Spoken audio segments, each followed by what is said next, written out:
Chapter 152. A quarter of an hour later, Jiangjiu left with the soldiers of Two Realms City.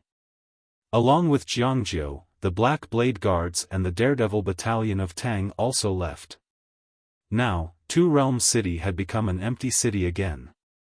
It could be said that if Tang suddenly launched a sneak attack, they could easily take down Two Realms City. However, Tang didn't do so. The Tang Empire and the Jiang Empire had been enemies for generations, and the enmity between them wasn't small. However, this time, they hated Karaki Academy even more. The previous incident made them realize that Karaki Academy and Dark World didn't take them seriously at all. They were just pawns that could be abandoned at any time. They didn't care about Tang's life or death at all. Of course, there was another reason, and that was Yi Xian. Yi Xian was still alive. As long as Yi Xian was alive, he was a deterrent to Tang, and they wouldn't dare to have any other thoughts. Outside Two Realms City, Yi Xian stood in front of Ling Han and the others. Their auras were getting stronger and stronger, surpassing the Nether Passage tier. Divine Combination tier. Yi Xian looked at Ling Han and the others, and said softly, "Brothers, work harder." Karaki Academy and Dark World targeted him, while Great Cloud Empire targeted Jiang. It could be said that both he and Jiang weren't in a good situation. At this moment, the woman in green suddenly said, "You will drag yourself to death if you continue like this."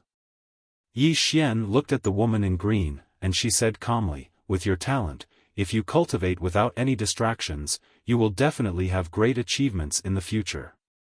However, you let yourself get involved in these messy disputes, which is not a good thing for you personally." Yi Xian said with a smile, "Responsibility." The woman in green frowned, "Responsibility?" Yi Xian nodded. A man should shoulder his responsibilities instead of running away.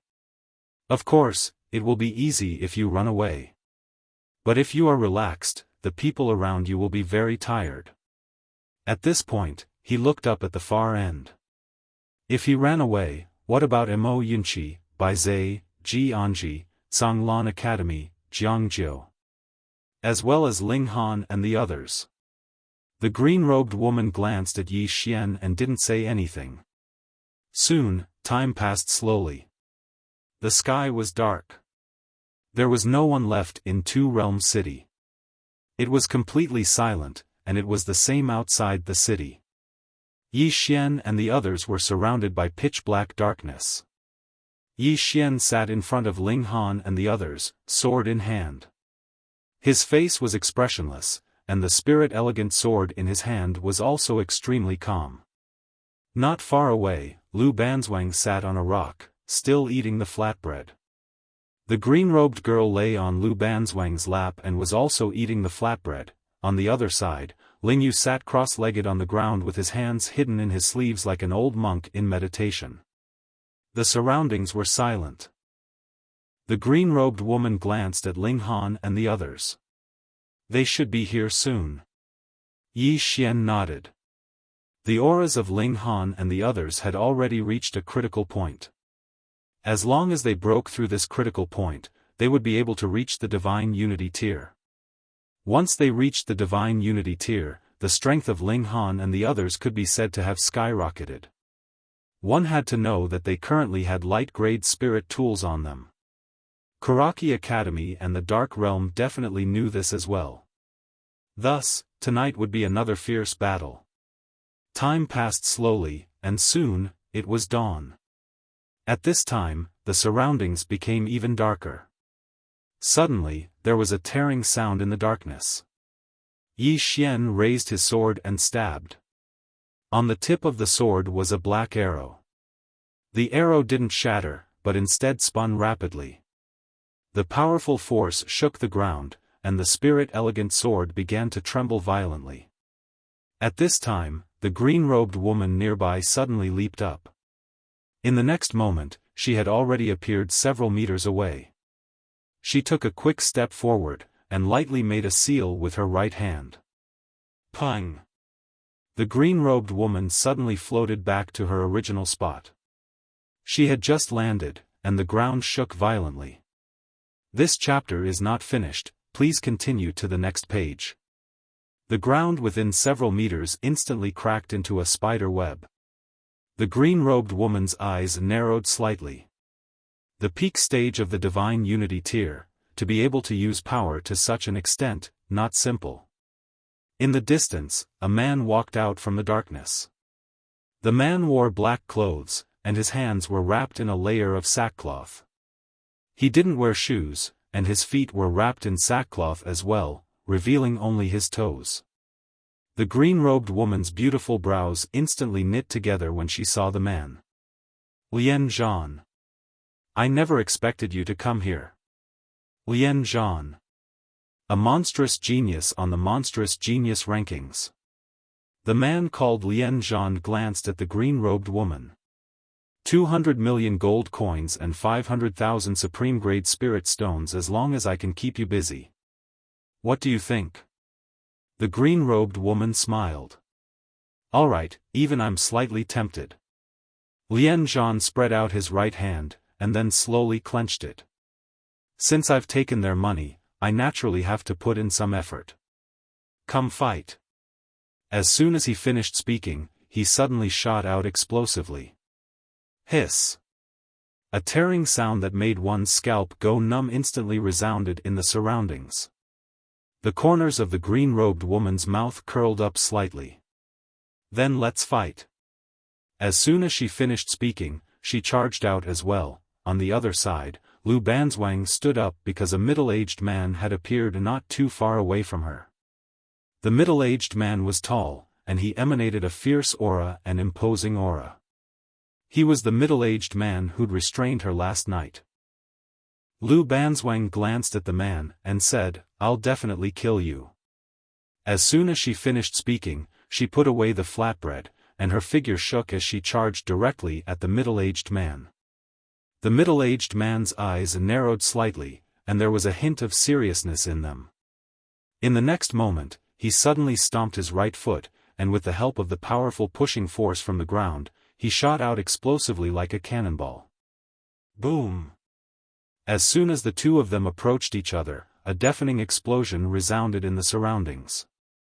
In the next moment, the two of them separated upon contact, but Lu Banzwang quickly charged forward again. Nearby, Ling Yu suddenly stood up.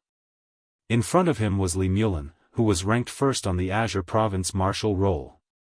Without any nonsense, Li Mulin suddenly charged at Ling Yu.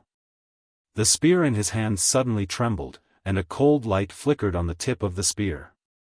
At the same time, a powerful spear aura swept towards Ling Yu like a storm, and the powerful spear aura directly uprooted the ground. It was an extremely shocking sight.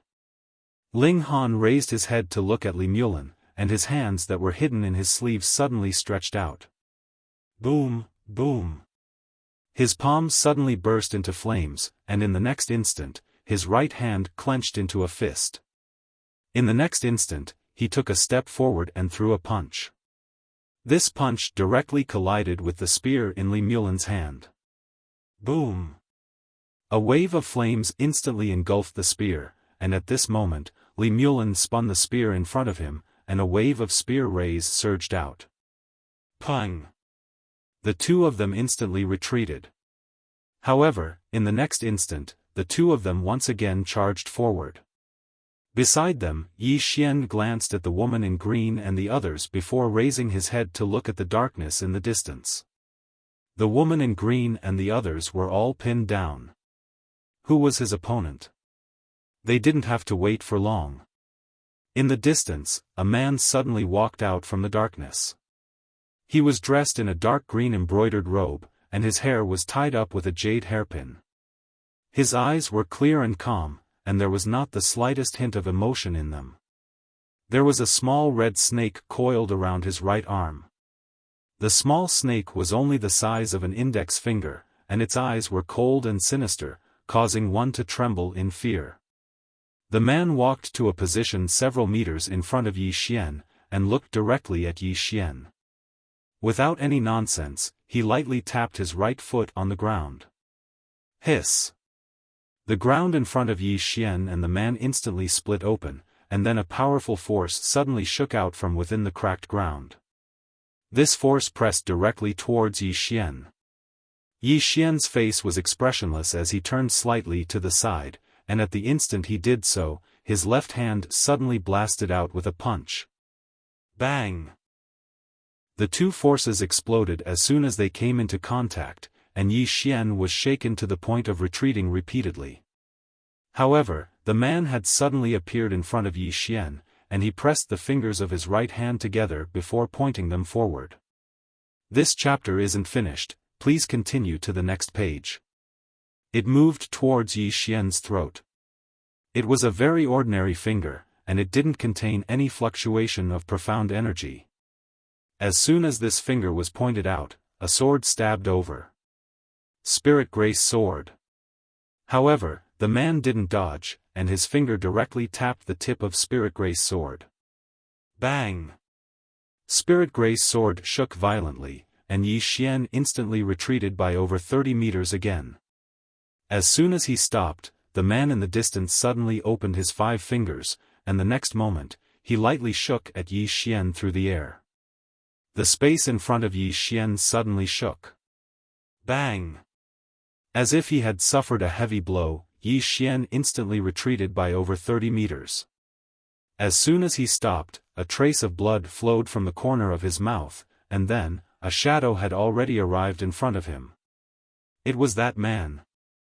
At this moment, Yi Xian suddenly opened his eyes. Hiss! 2 rays of sword light shot out from his eye sockets. Bang bang! Following the sound of 2 explosions, the man returned to his original position. He glanced at his right hand, and in the center of his right palm, there were 2 cracks. The man raised his head and looked at Yi Xian, who was not far away. Using the sword as eyes, this is the first time I've seen it. Yi Xian twisted his neck. Come, take a sword from me. As soon as he finished speaking, he lightly tapped his right foot, and in an instant, the power of the earth gathered around his body. In the blink of an eye, he suddenly disappeared from where he was. In the field, a ray of sword light flashed by. A sword strike to decide life and death. A sword strike that contained 2 types of intents and the power of the earth. The man's face was emotionless when he saw this sword strike approach him. He suddenly took a step forward, and then he tapped with his finger. This finger tapped directly onto the tip of the spirit sword. A moment of silence ensued. Bang! The man instantly retreated by over 30 meters. As soon as he stopped moving, a sword slashed towards him at an extremely swift speed. The man stretched out his right hand and swept his fingers horizontally. This sweep swept directly onto the blade of the spirit sword. Bang! The spirit sword was instantly swept flying. But right at this moment, Yi Xian suddenly appeared in front of him, and Yi Xian's fist smashed down. A punch to the head. The man suddenly opened his mouth, and his palm pressed onto Yi Xian's fist. Bang! The man didn't retreat an inch, but the ground in an area of over 100 meters behind him instantly shattered. The man's fingers suddenly closed around Yi Xian's fist, and he was just about to attack when Yi Xian suddenly opened his eyes. The man's pupils constricted slightly, and his left hand swept forward. Bang bang! Following 2 muffled sounds, the man retreated more than 30 meters. As soon as he stopped, Yi Xian appeared in front of him with a sword in hand. Then, a sword slashed towards his face. The man narrowed his eyes, and his hands suddenly closed together. With this, he directly closed around Yi Xian's spirit sword. However, the man's legs were half squatting. Yi Xian was about to continue attacking when suddenly, an afterimage attacked from the side. Yi Xian's expression changed slightly. Just as he was about to retract his sword, the man in front of him held onto the spirit sword tightly, and he couldn't pull it out at all. At this critical moment, Yi Xian suddenly released his hand, and his right hand clenched into a fist as he punched towards the right. Bang! Yi Xian felt that his fist had landed on a hard piece of dark steel, and his entire arm instantly went numb. At this moment, the man in front of him suddenly lifted his leg and kicked his abdomen. Bang! Yi Xian retreated dozens of meters. Yi Xian had just landed on the ground when an arrow suddenly tore through the air. The arrow was extremely fast, and the timing was extremely crafty. It was so crafty that he couldn't dodge it at all. Yi Xian kicked off with his right foot, and he summoned the armor of earth. Bang! An arrow pierced the space between his brows, but it was forcefully blocked by the power of earth. However, the skin under the armor of earth split open. Nearby, a voice rang out from the darkness. There are only 30 monsters on the Divine Central Continent monster ranking. Now, 3 of them have gathered here to kill you. Yi Xian, you should feel honored. 3 monsters. End of this chapter. Chapter 153. 3 monsters. Yi Xian raised his head and looked into the distance. In the distance, the man held his spirit elegant sword tightly. The spirit elegant sword trembled violently, but it couldn't break free from the man's grip. Not far from the man's right stood a man in gray. The man was about 20 years old, slim, and had some black iron rings wrapped around his hands. In the dark, there was also an archer. The 3 of them were elites at the peak of the Divine Combination tier. And this Divine Combination tier wasn't an ordinary Divine Combination tier. The monsters on the monster list, it could be said that the 3 of them weren't weaker than Yi Xian at all. If the 3 of them joined forces, Yi Xian wouldn't be able to block them at all. Yi Xian slowly clenched his fists. The power of the earth surged madly into his body, and a powerful fighting spirit swept out from his body. Fight! Facing 3 monsters on the monster list, there was no fear in Yi Xian's eyes, only fighting spirit. He couldn't retreat, and he definitely couldn't die. Because if he retreated and died, Ling Han and the others behind him would definitely die. Fight! Yi Xian's expression became slightly sinister, and in the next moment, he suddenly stomped his right foot. Hong! The ground beneath his feet instantly cracked and collapsed. Meanwhile, Yi Xian himself had already charged out. He was very fast, and almost instantly appeared in front of the man who held his sword. In front of Yi Xian, the man's pupils contracted. At this moment, he had no choice but to let go of the spirit elegant sword, take a step forward, and throw a punch at Yi Xian. At this moment, Yi Xian's right sleeve suddenly exploded, and a powerful force instantly surged into his right arm. Dragon Power. At this moment, he activated the dragon power in the nation token that Tuoba Fu had gifted him. In the instant that the dragon power and the power of the earth converged, Yi Xian's right arm was directly ruptured, and blood splattered everywhere.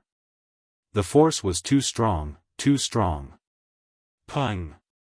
As soon as the 2 fists collided, the man was instantly sent flying 500 feet away.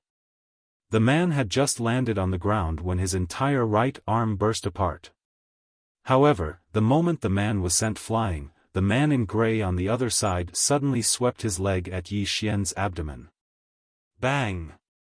Yi Xian was also sent flying. Not only that, but an arrow suddenly shot out from the darkness.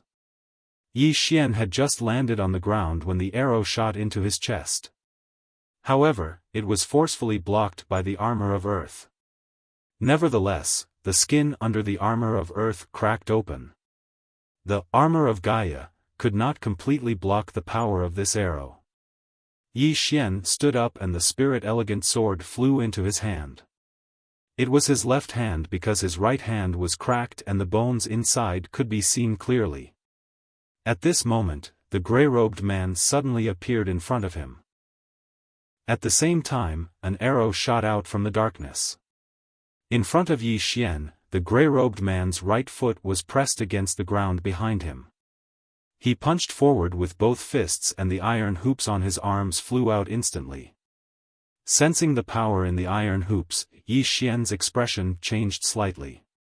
He held the spirit-elegant sword in his left hand and slashed forward. This time, he only used the power of the earth and did not dare to activate the dragon power. His body could not withstand the combination of the two powers. The sword slashed down. Bang! The spirit-elegant sword shook violently and Yi Xian was directly sent flying more than 100 feet away. Just as he stopped, an arrow was already in front of him. Yi Xian opened his eyes suddenly. The arrow exploded a few inches away from his glabella. Yi Xian retreated several feet again. A stream of blood flowed slowly from his glabella. He was already exhausted. From the beginning until now, he had already severely exhausted his body. In addition to the injuries on his body, he was in an extremely bad situation right now. In the distance, the man with the red snake on his arm suddenly vanished on the spot. When he appeared again, he was already in front of Yi Xian. The man suddenly slammed his left palm down towards Yi Xian's head, and the space actually trembled. A wisp of a ferocious smile appeared on the corners of Yi Xian's mouth. He retreated instead of advancing, and he stabbed with the spirit-elegant sword. A single strike to decide life and death. The sword stabbed directly into the man's palm. Bang! The ground under Yi Xian and the man's feet directly collapsed. Right at this moment, the red snake on the man's arm suddenly flew out at an extremely swift speed. It was even faster than Yi Xian's sword, and it pierced Yi Xian's chest before he could even react. Yi Xian's body stiffened. At this moment, an afterimage flashed, and then a leg swept towards Yi Xian's abdomen. Bang! Yi Xian was instantly blasted flying. The red snake had just entered Yi Xian's body and was about to devour his internal organs when it seemed to sense something and vanished. When it appeared again, it was within the prison pagoda. When the red snake saw the world prison pagoda, it was first stunned. In the next moment, fear appeared in its eyes. It instinctively wanted to escape, but at this moment, a claw suddenly grabbed it. The red snake was terrified to the extreme, and its body trembled violently. In the blink of an eye, a piece of paper floated over to the red snake. There was a claw and a large symbol drawn on it. The red snake's eyes were filled with confusion. What does this mean? Another piece of paper floated over to the red snake. It was still a claw and a large symbol. How could the red snake understand this? It immediately shook its head. The claw suddenly exerted force. Bang! The red snake exploded and turned into a bloody mist. Outside the prison pagoda, Yi Xian, who had fallen to the ground, subconsciously trembled, because he could clearly feel everything that was happening inside the prison pagoda. The red snake did not know what the god on the second floor was trying to express, so it disappeared. Thinking about it this way, the god on the second floor was quite nice to him. Yi Xian was shocked by his own thoughts. Without thinking too much, Yi Xian quickly got up. He did not forget that he was now facing 3 monsters. 1 against 3. Could he beat them? It seemed like he could not beat them. Yi Xian turned to look at Lu Banzwang, who was not far away. Lu Banzwang had completely suppressed the middle-aged man. It was obvious that the middle-aged man could not beat Lu Banzwang, but Lu Banzwang would not be able to kill him in a short time either. The woman in green was also being held back by her opponent, and Ling Yu on the other side was the same. Right now, no one could help him. Yi Xian took a deep breath. Right now, he could only rely on himself. In the distance, the man stared at Yi Xian, his eyes filled with horror. How is this possible? How can you be unharmed? That snake was a divine Unity Realm monster that specialized in eating a person's internal organs. It was one of his trump cards. When it entered a person's body, it could instantly devour the person's internal organs. However, when the snake entered Yi Xian's body, he found that he had completely lost contact with the red snake. Yi Xian found it funny. Right now, he could activate the prison pagoda to take people in, but he did not dare to. Activating it once would definitely cause a big problem. Moreover, the Sword Immortal Sister had strictly ordered him not to act recklessly. Thus, unless he was in a dire situation, he would not easily activate the prison pagoda. However, he did not expect that the snake would run in by itself. After entering his body, it did not immediately devour his internal organs. Instead, it sensed the prison pagoda and just entered. It was fine if it went in, but it could not understand the scribblings of the god on the second floor. Wasn't this courting death? Actually, he was also drenched in cold sweat. He guessed that the god on the second floor was giving face to the Sword Immortal Sister or the prison pagoda. Otherwise, he would have died a long time ago. At this moment, the man in gray in front of Yi Xian suddenly spread his legs. Crack! The ground beneath his feet shook violently. Immediately after, his hands slammed into the ground and the metal rings on his hands suddenly sank into the ground. Bang! The ground beneath Yi Xian's feet instantly cracked. A powerful force shot up from the ground. Within this force, there were 10 pitch-black metal rings.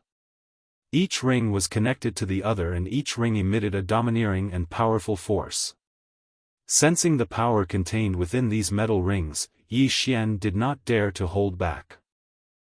He held the spirit elegant sword in his left hand and stabbed forward. One sword to determine life and death. This time, he used the single stroke determines life and death sword technique again. Although his current body did not allow him to use such a powerful sword technique, he had no other choice. Because if he could not block it, he would die.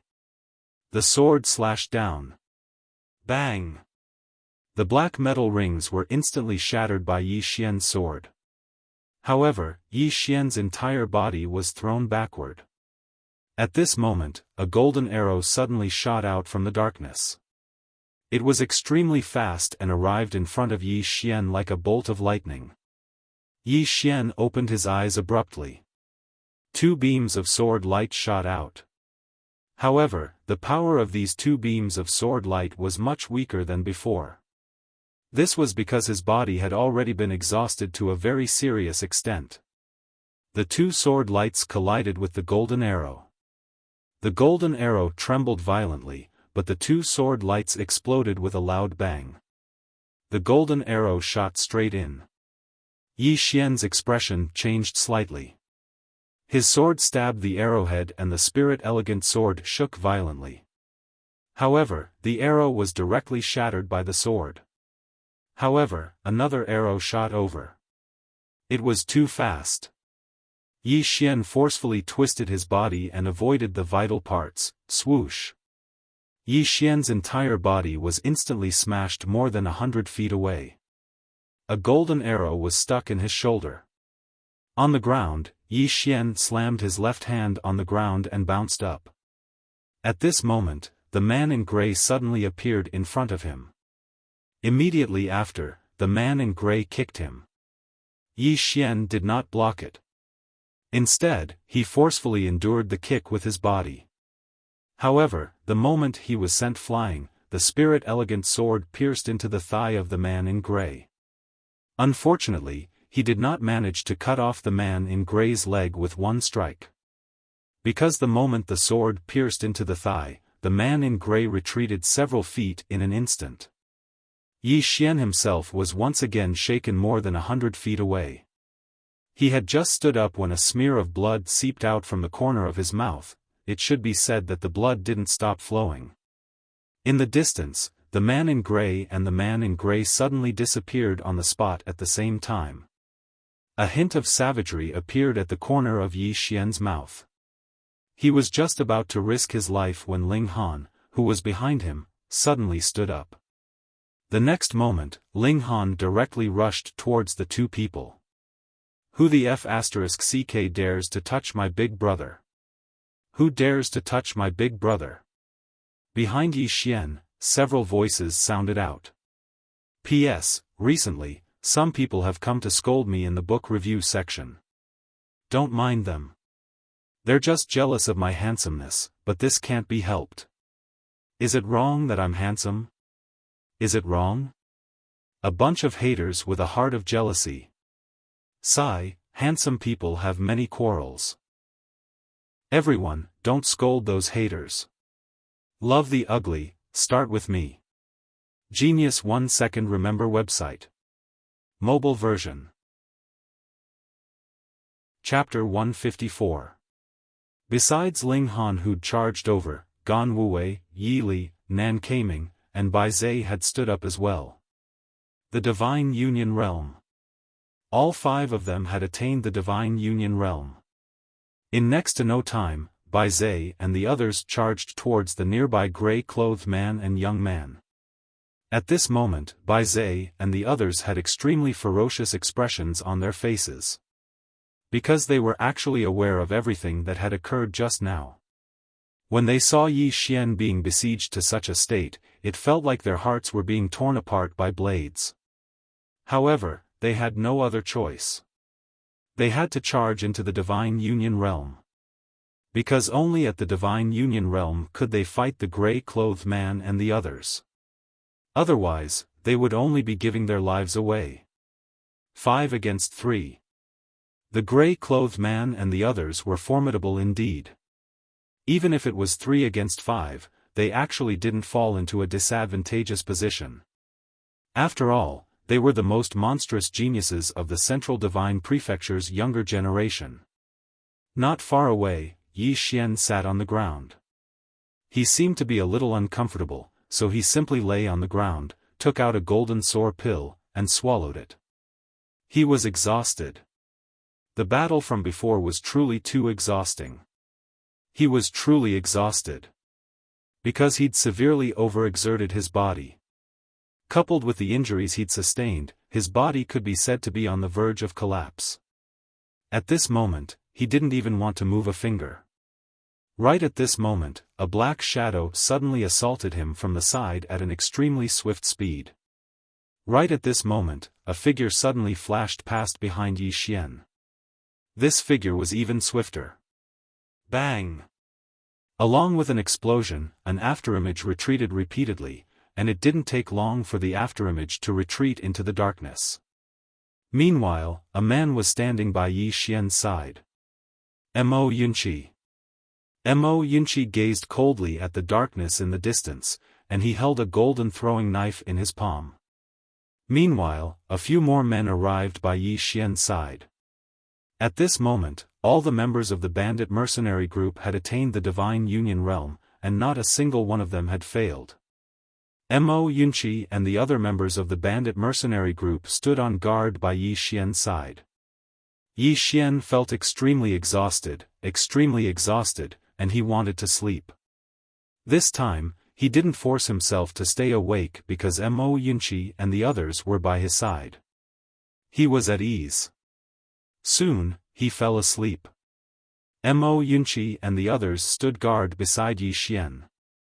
They stared at the darkness around them, their eyes filled with cold killing intent. Not far away. Bang!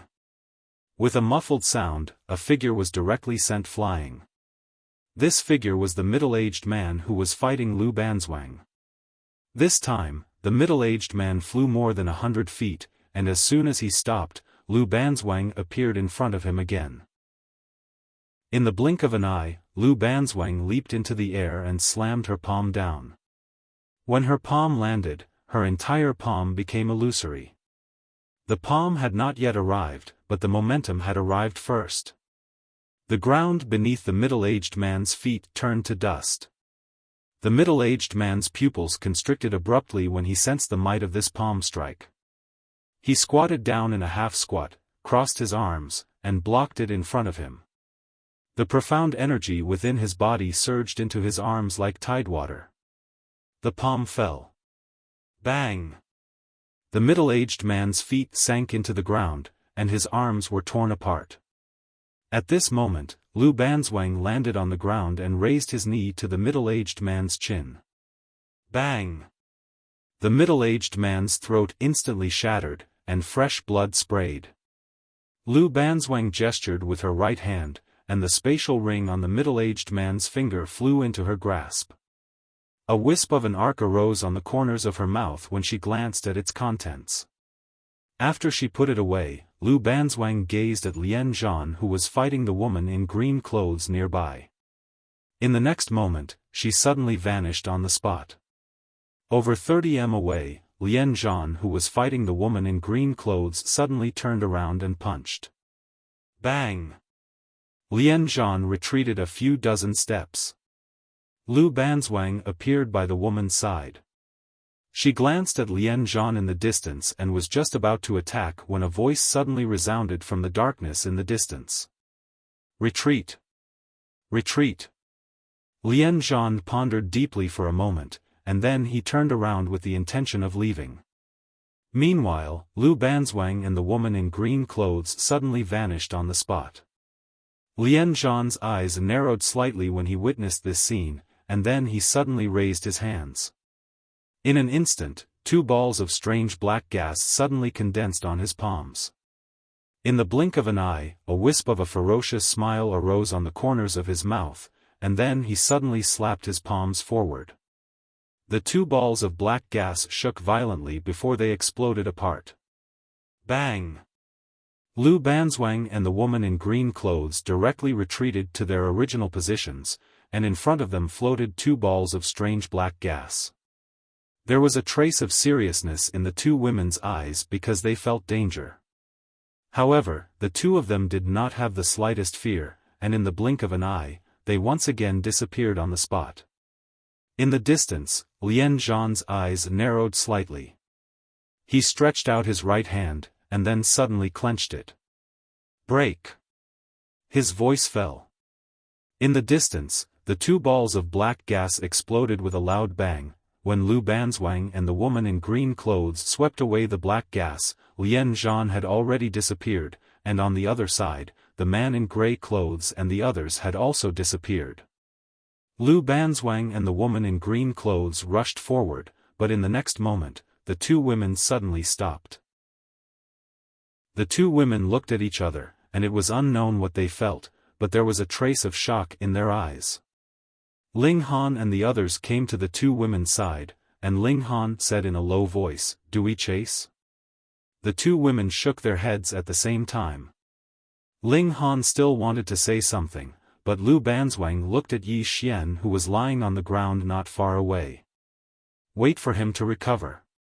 Hearing this, Ling Han nodded, and then came to Yi Xian's side with Gan Wuwei and the others. They did not wake Yi Xian, and instead stood around Yi Xian just like that.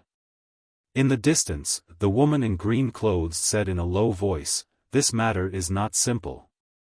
Lu Banzwang fell silent. The woman in green clothes looked at Lu Banzwang, her expression quite serious. That aura. The Middle Divine Continent's Kuraki Academy and the Dark Realm are not risking their lives, but risking their lives. Even if he has a sword immortal behind him, he cannot afford to play with them. Those 2 forces have existed in the Middle Divine Continent for thousands of years, and their resources are very deep. They are not something that a sword immortal can easily contend with. Moreover, they have come looking for him. You should know very well yourself. Lu Banzwang did not speak. The woman in green clothes frowned. Are you really going to continue getting involved in this mess? Lu Banzwang still did not speak. The woman in green clothes said slightly angrily, "How long have you known him? Do you really want to leave your life in Azure Province? And the Lu clan, even if you don't think for yourself, you should at least think for the Lu clan, right? If they are dragged into this, do you think it is a good thing for the Lu clan?" Lu Banzwang shook his head slightly, and then walked in front of Yi Xian. He looked at Yi Xian, who was lying in front of him, expressionless, and no one knew what he was thinking. Beside him, the woman in green clothes was so angry that she suddenly stomped on the ground. Everyone was dumbfounded by this sight. In next to no time, the horizon was suffused with a smear of dawn. The sky was bright. Meanwhile, Yi Xian still did not wake up. It was not until noon that he slowly opened his eyes. When he saw that Ling Han and the others were still there, he grinned. "You're all here." Ling Han and the others also smiled. It was good that he was fine. Yi Xian slowly stood up. He glanced at Ling Han and the others. At this moment, Ling Han and the others were already in the Divine Unity tier. Seeing that his brothers had all reached the Divine Unity tier, he was naturally happy. As for himself, he could actually start searching for spirit swords. However, he could only devour clear-grade swords now. A sword at the level of a superb spiritual sword would definitely not have a good effect on him. As for clear-grade swords, they were worth at least hundreds of millions of gold coins, and they were the kind that had a price but no supply. Poor. Yi Xian sighed in his heart. He was not just poor. At this moment, the fifth-floor master of the Drunken Immortal Inn appeared not far from Yi Xian and the others. The fifth-floor master glanced at Yi Xian, and wanted to say something, but stopped. Yi Xian said softly, "Senior, do you have something to say?" The fifth-floor master nodded, and his expression was rather unnatural. "Young friend, just now, the Drunken Immortal Inn suddenly recalled the Dao soldiers that had rushed over. Something might have happened." Hearing this, Yi Xian frowned. "Do you know the reason?" The fifth-floor master shook his head. "I don't know the specific reason, but there must have been two voices at the headquarters. If I'm not wrong, it should be Kuraki Academy and Dark Realm doing something." Yi Xian's frown deepened. The Drunken Immortal Inn had always been supporting him, but now there were two voices within the Drunken Immortal Inn. What exactly did Kuraki Academy and Dark Realm do? The fifth-floor master said in a low voice, "Young friend, don't worry. The Drunken Immortal Inn has already decided to support you, and it will absolutely not change its mind under normal circumstances. I'll get to the bottom of this matter as soon as possible." Yi Xian nodded. "All right. There's one more thing, I hope that senior can help me find a sword. It would be best if it's a clear-grade sword, just one will do." His current wealth was only enough to buy one, and he truly couldn't afford any more. Even though he had quite a bit of money, his expenses were quite high as well. Especially for Tsanglan Academy. Tsanglan Academy hadn't completely gotten on the right track, and it had no source of income. If he couldn't produce the money, then the students of Tsanglan Academy would probably have to starve. A clear-grade sword. The fifth-floor master thought for a moment and said, "All right, I'll immediately notify the headquarters and the Azure Prefecture's Kuraki Academy to find a clear-grade sword for you as soon as possible." He paused slightly at this point, and then he continued, "Her Highness has already rushed to the southern border of the state of Jiang. However, the soldiers she brought over will probably be unable to resist the state of Yu and the state of Chu because the Great Cloud Empire is definitely supporting those two states. Young friend, it's best for you to hurry to the southern border immediately so that nothing happens to the ninth princess." The Great Cloud Empire. Yi Xian said in a low voice, "Has the Great Cloud Empire sent troops over?"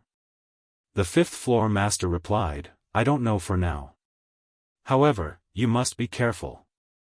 The Great Cloud Empire has a history of almost 3,000 years in Azure Prefecture, and its resources are so deep that they aren't inferior to some powers in the Central Divine region at all."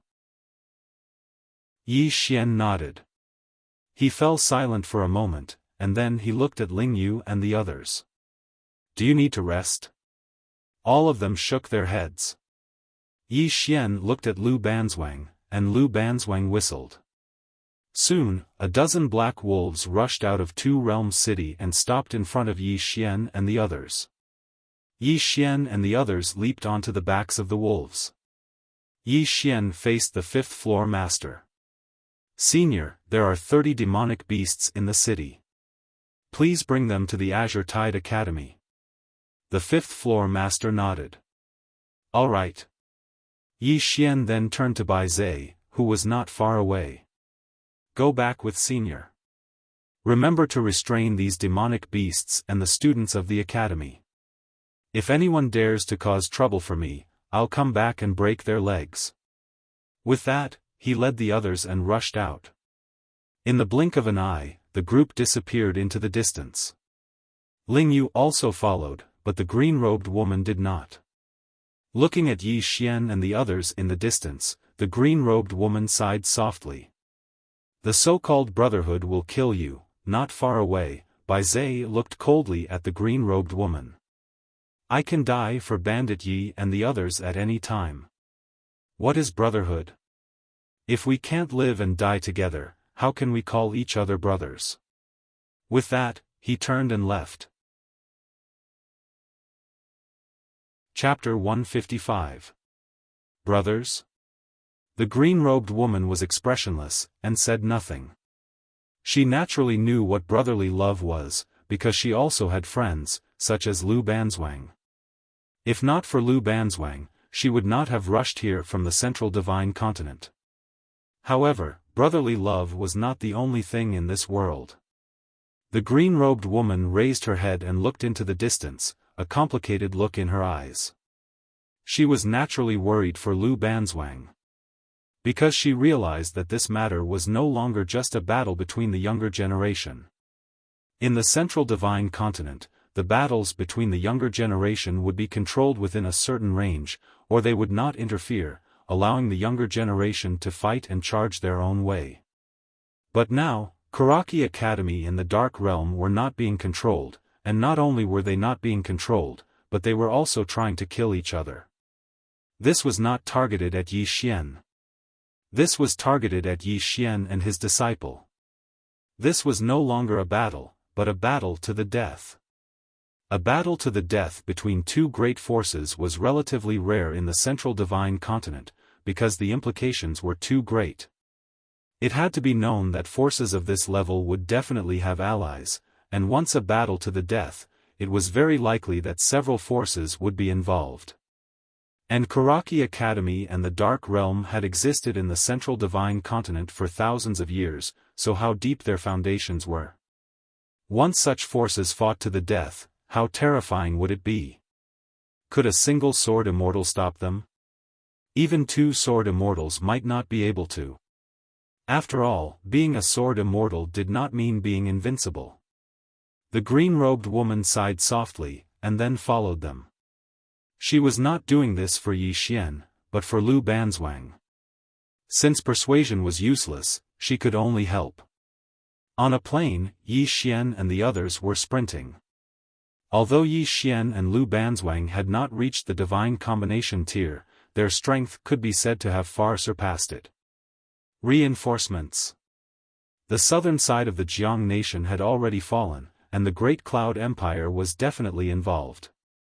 Under such circumstances, even if Jiangzhou went, he would not be of much use. He had to reach Jiangzhou's side as soon as possible.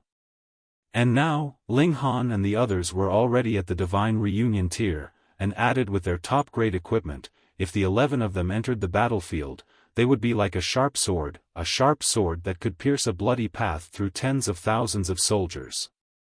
Ning Nation. Tuoba Yen stood on a city wall. She wore a tight-fitting dragon robe with her right hand behind her back. Her long hair draped over her shoulders as she looked ahead. At this time, an old woman appeared by her side. The old lady bowed slightly to Tuoba Yen. Your Majesty, we've found out that Great Cloud Empire has indeed made a move. There are soldiers of Great Cloud Empire in the armies of Chu and Yu. Tuoba Yen narrowed his eyes. Is it the Black Flame Army? The old woman shook her head. I'm not sure. Tuoba Yen slowly closed his eyes. Have the Golden Guards and the Shadows get ready. The old woman looked up at Tuoba Yen and said in shock, Your Majesty. Tuoba Yen opened her eyes and looked at the distant horizon. A moment later, she softly said, without the lips, the teeth will be cold. Country of Jiang, Drunken Immortal Inn. In the room, the 5th floor master sat beside him. In front of him was the 8th floor master. Other than them, there was also an old man. The old man sat in the main seat. This person was the 4th floor master of the Drunken Immortal restaurant who had rushed over from the headquarters. An expert above the 10,000 laws realm.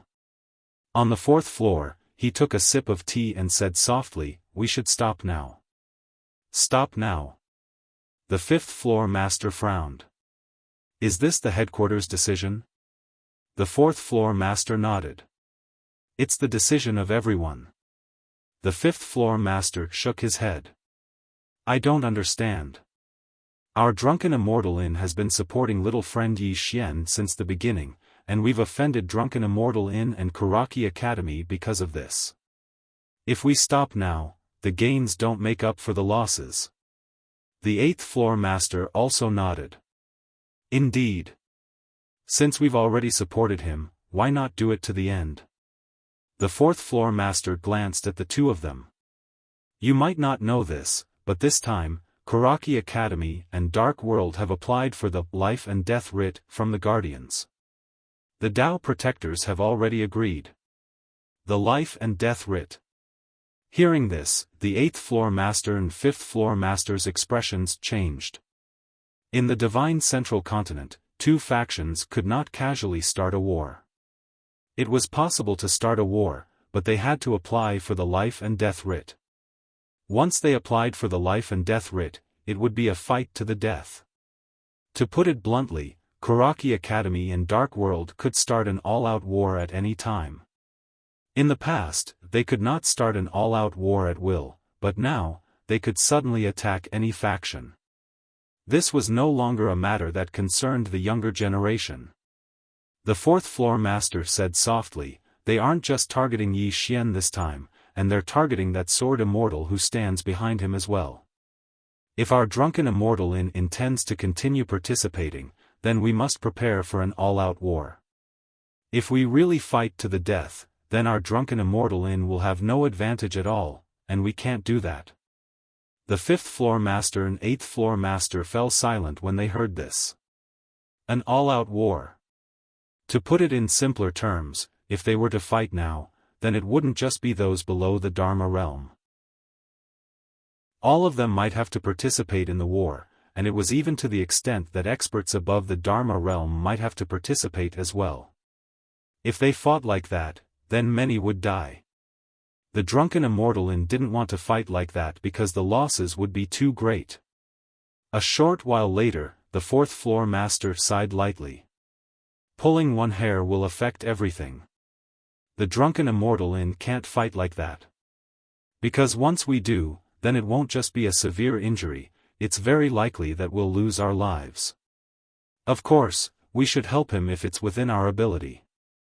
For example, if he needs to buy something, sell something, or even provide information.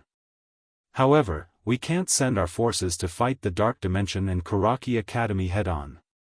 When he spoke up to this point, he gazed at the 5th floor master and said, "Once we're done here, return to the Central Divine Prefecture with me and focus on breaking through to the Dharma realm."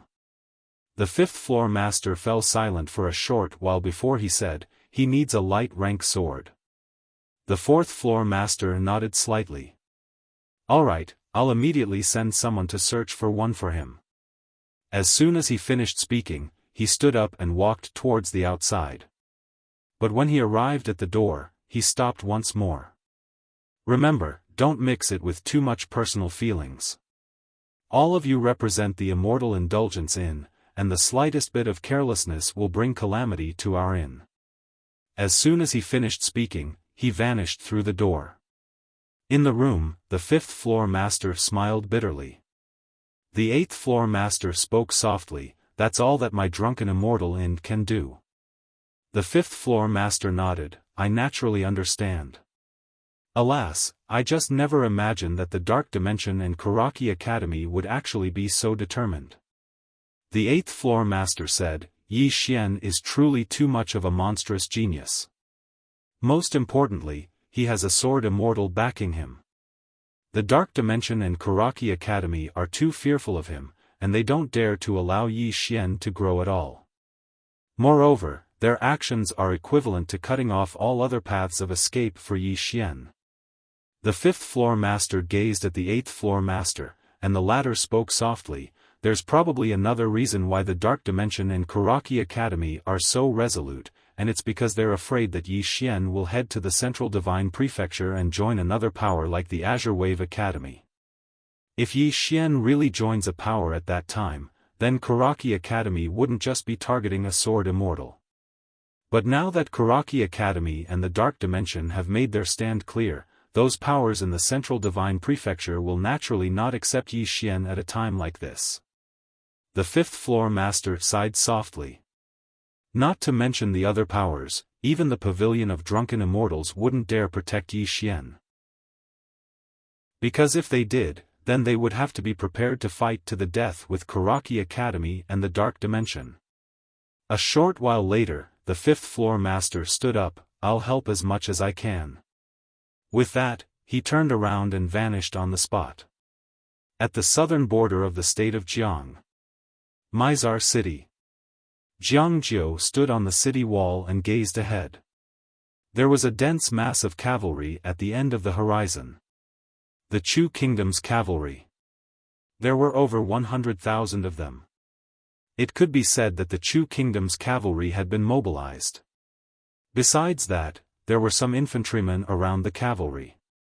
They were the infantry that would attack the city. There were around 100,000 soldiers in Mizar City as well, and they were waiting to be attacked. Naturally, they had many advantages. However, the expressions of everyone on the city wall were extremely solemn.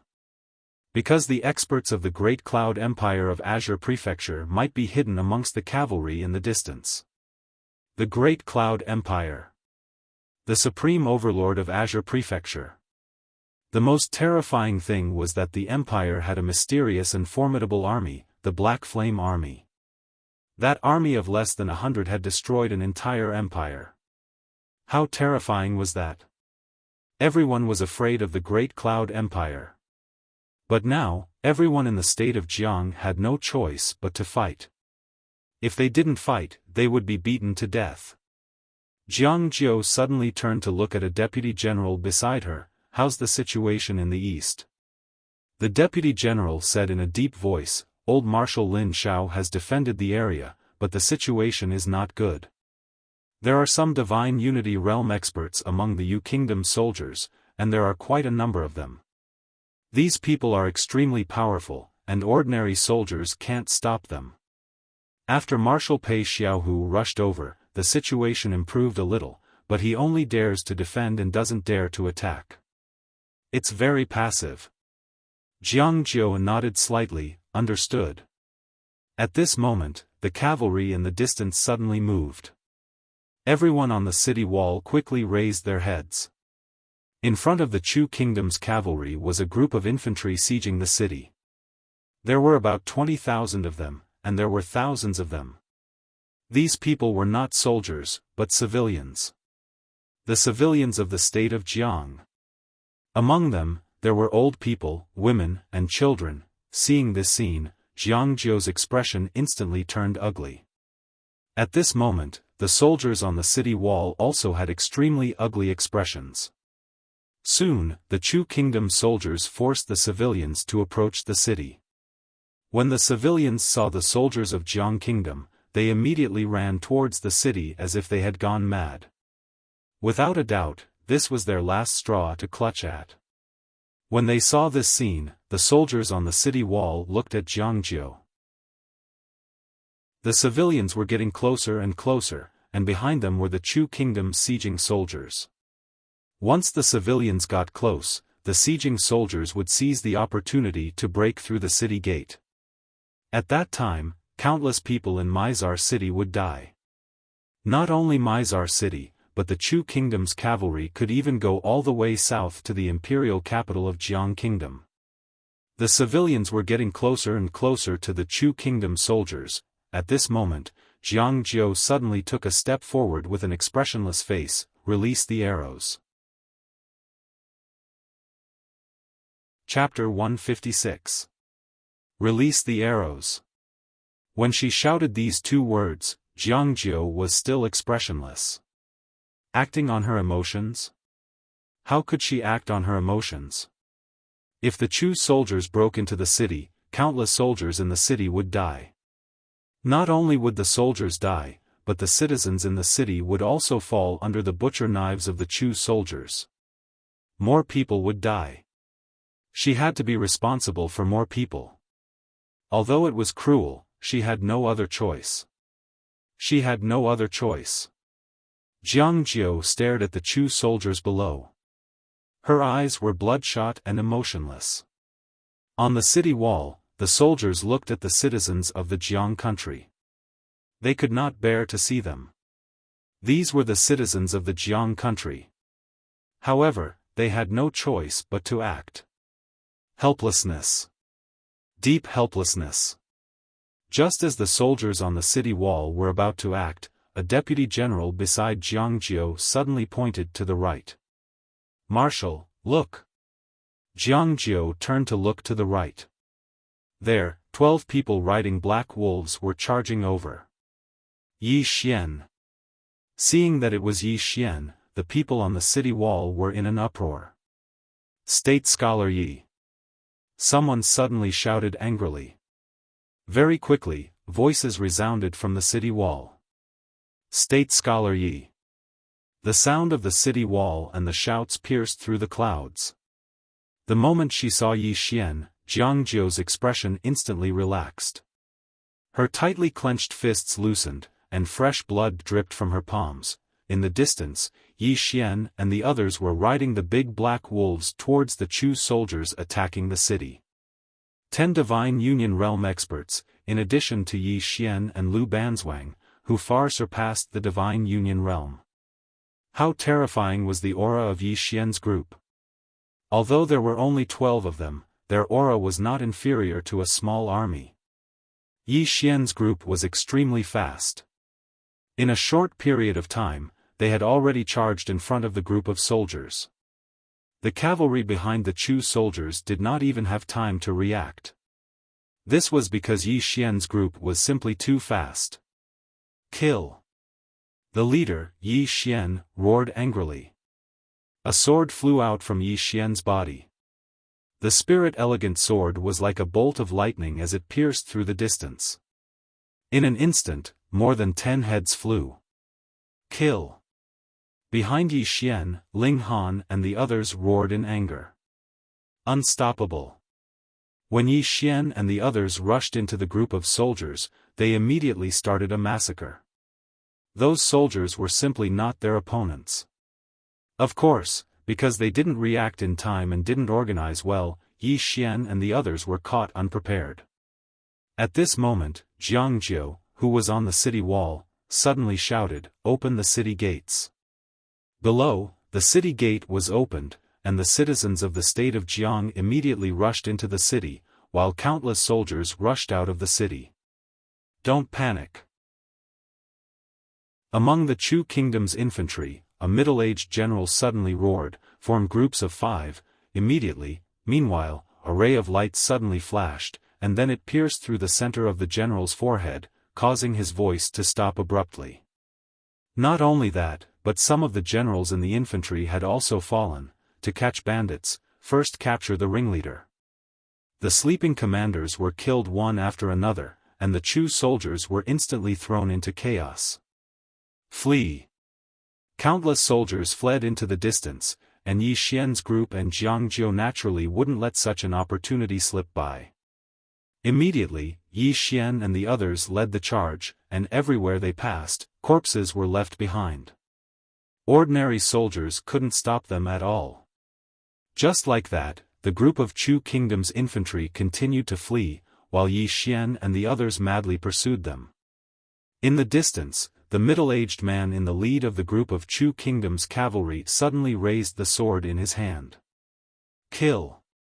Almost 100,000 cavalrymen suddenly roared in anger, and in the blink of an eye, 100,000 cavalrymen directly charged out. For a time, the entire ground shook violently as if there was a great earthquake. 100,000 cavalrymen charging in unison, how terrifying was that? Yi Xian suddenly stopped, and the moment he stopped, Ling Han and the others stopped as well. Jiang Jiu arrived by his side, and said, "Retreat." Yi Xian nodded, and said, "Retreat." It wasn't long before Yi Xian's group and the soldiers of the state of Jiang retreated, and it wasn't long before they all retreated into the city. Meanwhile, the Chu kingdom's cavalrymen outside the city had stopped as well. Cavalrymen naturally couldn't attack the city. Above and below the city walls, the two armies faced each other. Below the city walls, in front of the cavalrymen, a middle-aged man slowly rode his horse to a place not far from the city walls. He raised his head to look at Yi Xian, who was on the city walls, and asked, "You are state scholar Yi of the state of Jiang?" Beside Yi Xian, Jiang Jiu said softly, "This person is the marshal of the Chu kingdom's cavalry, Xiao Yunshan, and he is at the peak stage of the divine combination tier." Yi Xian nodded slightly, and looked down. "Do you have any advice for me?" Xiao Yunshan said calmly, "I have long heard that you are the most monstrous genius of the state of Jiang after Enlanxiu. Today, I would like to exchange a few moves with you." Hearing this, Jiang Jiu, who was beside Yi Xian, frowned, and said, "It's a trap. He is the marshal of an army, so under normal circumstances, he wouldn't come alone to take such a risk." At this time, the countless soldiers of the state of Jiang on the city walls suddenly shouted in unison, "Fight! Fight!" Tens of thousands of soldiers roared in unison, their voices deafening like thunder. Countless soldiers looked at Yi Xian excitedly. In the state of Jiang, Yi Xian's prestige was undoubtedly extremely high, to the point that it was ridiculously high. And among the citizens and soldiers of the state of Jiang, Yi Xian was invincible. The swordsman of the state of Jiang. Everyone felt an indescribable sense of confidence and anticipation towards Yi Xian. Seeing the excited and worshipful gazes of the surrounding soldiers, Jiang Jiu's face sank. If they didn't fight now, it would undoubtedly be a blow to their morale, but if they fought, she had a new worry. Yi Xian suddenly smiled, and said, "It's fine." As soon as he finished speaking, he suddenly leaped up and slashed his sword down towards Xiao Yunshan. Seeing Yi Xian jump down, Xiao Yunshan's mouth curled into a cold smile.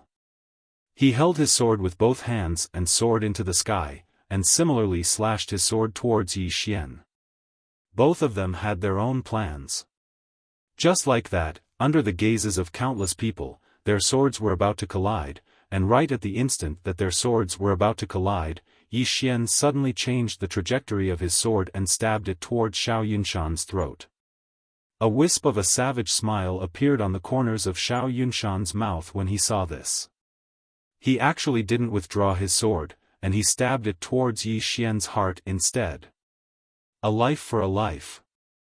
Right when Yi Xian's sword was half an inch away from Xiao Yunshan's throat, Xiao Yunshan suddenly held tightly onto Yi Xian's sword with his left hand. At the same time, his sword stabbed directly into Yi Xian's abdomen where his heart was. When his sword stabbed into Yi Xian's body, Xiao Yunshan was instantly stunned. It was slightly unreal. Is Yi Xian that easy to kill? Right at this moment, the sword in his hand suddenly transformed into countless strands of energy that entered Yi Xian's body. Xiao Yunshan's expression changed drastically when he noticed this, and he was about to retreat when Yi Xian's sword suddenly spun. Hiss! Xiao Yunshan's entire arm instantly shattered. Yi Xian's sword pierced straight through, aiming straight for Xiao Yunshan's head. However, right at this moment, there was a sudden change. 3 strange black-robed men suddenly appeared behind Xiao Yunshan.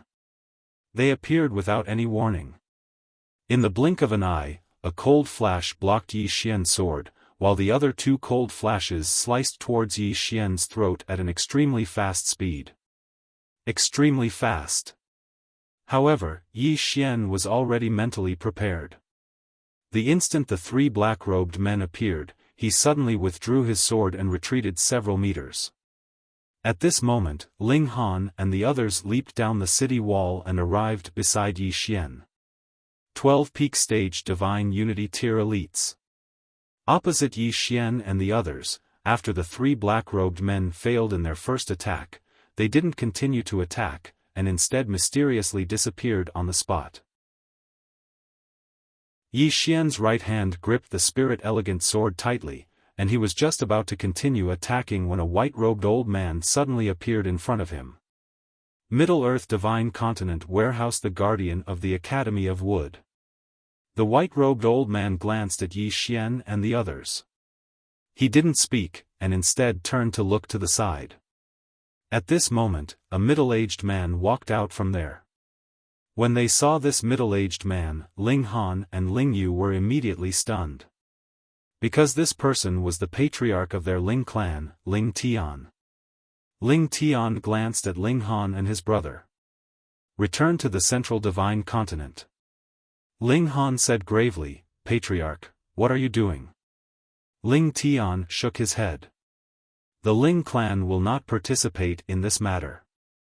The two of you, immediately return to the central Divine Continent with me. Ling Han's expression turned cold. No. Ling Tian said angrily, there are 2,700 people in the Ling clan. Do you want the entire clan to die with you? Ling Han clenched his fists tightly. At this moment, the sound transmission stones on Yi Li and the others all sounded, including Lu Banzwang.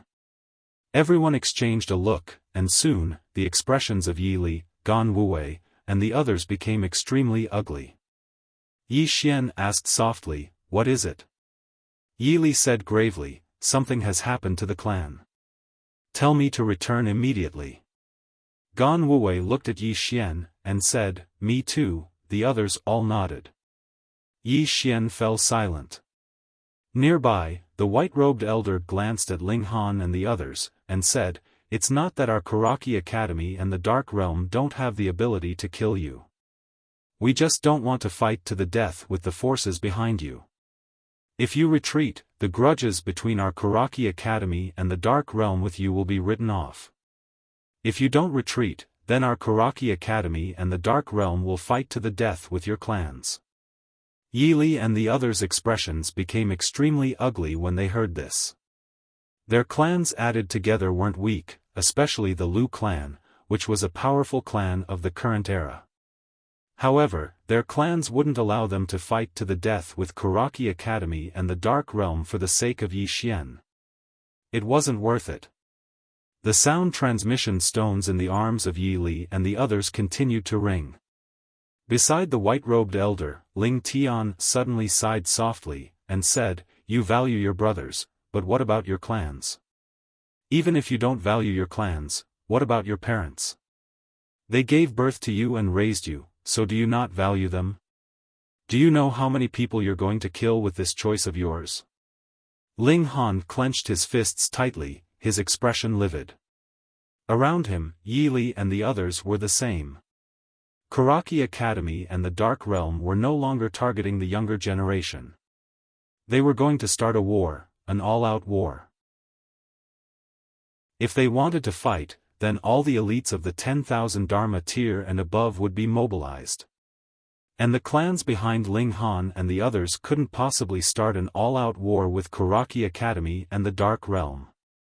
It really wasn't worth it. Moreover, if they fought, they could easily be wiped out. Right at this moment, Yi Xian suddenly asked softly, what do you think brothers are? Everyone turned to look at Yi Xian. Yi Xian smiled, and said, understood. If brothers can't understand each other, then they aren't brothers, but rather selfish. As he said this, he turned to Ling Han and the others, and said, now, as the eldest brother, I order you to immediately return to your respective clans, and then wait for me in the central Divine Continent. Wait for me to come find you. Believe me, there will be a day when we brothers will meet again. Brothers. In Yi Xian's eyes, brothers should not only go through trials and tribulations, share prosperity, and live and die together, but they should also understand each other. Understand. If they couldn't understand each other, then that would be selfish.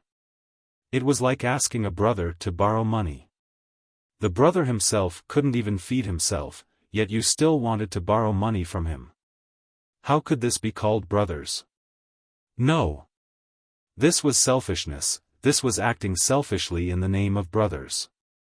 Yi Xian, was a selfish person, but he would never be selfish to his own people. P.S. I recommend a book from my good friend, Chongning Imperial Army. It's a very good book, everyone can read it. Finally, please subscription, monthly ticket, decide whether I eat chicken drumsticks or instant noodles this month. Please support me on my knees. Friends from other websites can also come to Zongheng Chinese Network to support me. Genius 1 second remember website address. Mobile version. Chapter 157. The surroundings suddenly fell silent. Ling Han and the others were all looking at Yi Xian, and at this moment, their eyes were already slightly red. They would stay and advance and retreat with Yi Xian. This was naturally what they were thinking. However, what about their clans? They were in a dilemma of loyalty and filial piety. At this moment, Yi Xian walked up to Ling Han, patted his shoulder lightly, and said with a smile, "If you go back, are we not brothers?" "No, even if you don't stay here, we are still brothers who will live and die together. You understand me, just like I understand you." After saying this, he turned to Yi Li and the others, and said, "Your actions have already brought danger to your clans. Protect your clans, this is also your responsibility. In this world, there are not only brothers and friends, but also relatives. All of you, go back, and wait for me to come to the central divine continent to find you." Ling Han shook his head, his eyes slightly red, and said, "Big brother, if we leave, what will you do?" Yi Xian smiled, and said, "Don't worry. I still have some trump cards, it won't be a problem." None of Ling Han and the others left, and they just stood there. At this moment, the eyes of these 7-foot-tall men were red, and there were tears in their eyes. At this moment, Yi Xian suddenly looked at the nearby Lu Banzwang. Lu Banzwang hadn't said a word since the beginning. Yi Xian walked up to Lu Banzwang, and Lu Banzwang glanced at him, still saying nothing. Yi Xian said softly, "Take them back, and wait for me to come to the central divine continent." Lu Banzwang fell silent. Yi Xian said, "They should shoulder their own responsibilities, and there is still time, we can wait for the future. Take them away, and live well in the central divine continent. Don't weaken the reputation of our bandit army." Lu Banzwang looked at Yi Xian for a long time, and finally said softly, "I can't not go back. If I don't, the Kuraki Academy and the Dark Realm will declare war on the Lu clan, and many people in the clan will die." At this point, her eyes suddenly became wet, and she said, "But if we go back, who will help you? Who will help you?" Hearing Lu Banzwang's words, Ling Han and the others suddenly felt their noses sting. Who is going to help Yi Xian? The Kuraki Academy and Dark World were clearly using their strength to bully others. Yi Xian was alone, and they were only barely able to resist them because of their presence. Now, if they were to leave, Yi Xian's situation would undoubtedly become even more difficult. Yi Xian smiled, "Do you still remember Shang Yu's words?" Everyone looked at Yi Xian. Yi Xian said softly, "I'm a stubborn person. I can't stand being bullied, and I don't like to compromise. If anyone bullies me, I'll definitely bully them back. Even if I can't beat them, as long as they bully me, I won't tolerate it. I won't back down." At this point, he smiled faintly and continued, "My temper is just like that. It couldn't be changed. If one day I'm beaten to death because of this, then I, Yi Xian, deserve it. I'm not strong enough, so I don't blame anyone. After you return, cultivate well. I promise you, I'll definitely come to the central divine continent to find you." At that time, I hope you'll still recognize me as your big brother. Big brother. Ling Han looked straight at Yi Xian, and said, Big brother Yi, you'll always be our big brother, always. And there will only be one big brother in the bandit mercenary group. Yi Li nodded, Big brother once, big brother forever. The other members of the bandit mercenary group also nodded. Yi Xian smiled faintly, and said, We'll meet again someday. After saying this, he looked at Lu Banzwang, and said, You're the big sister, so you should have the demeanor of a big sister. Lu Banzwang glanced at Yi Xian, and then turned to walk toward the nearby black wolf. Everyone, immediately follow me. Ling Han looked straight at Yi Xian, and said, Big brother, the central divine continent will wait for you. Big brother, the central divine continent will wait for you. Big brother, we'll wait for you. Big brother, my name is Lin Yunxian. This chapter is not the end, please continue. Speak, but I don't know how to speak. In any case, the central divine continent will wait for you. Big brother, you have to stay alive, you have to, promise me, big brother, I'm sorry, I'm really, really sorry.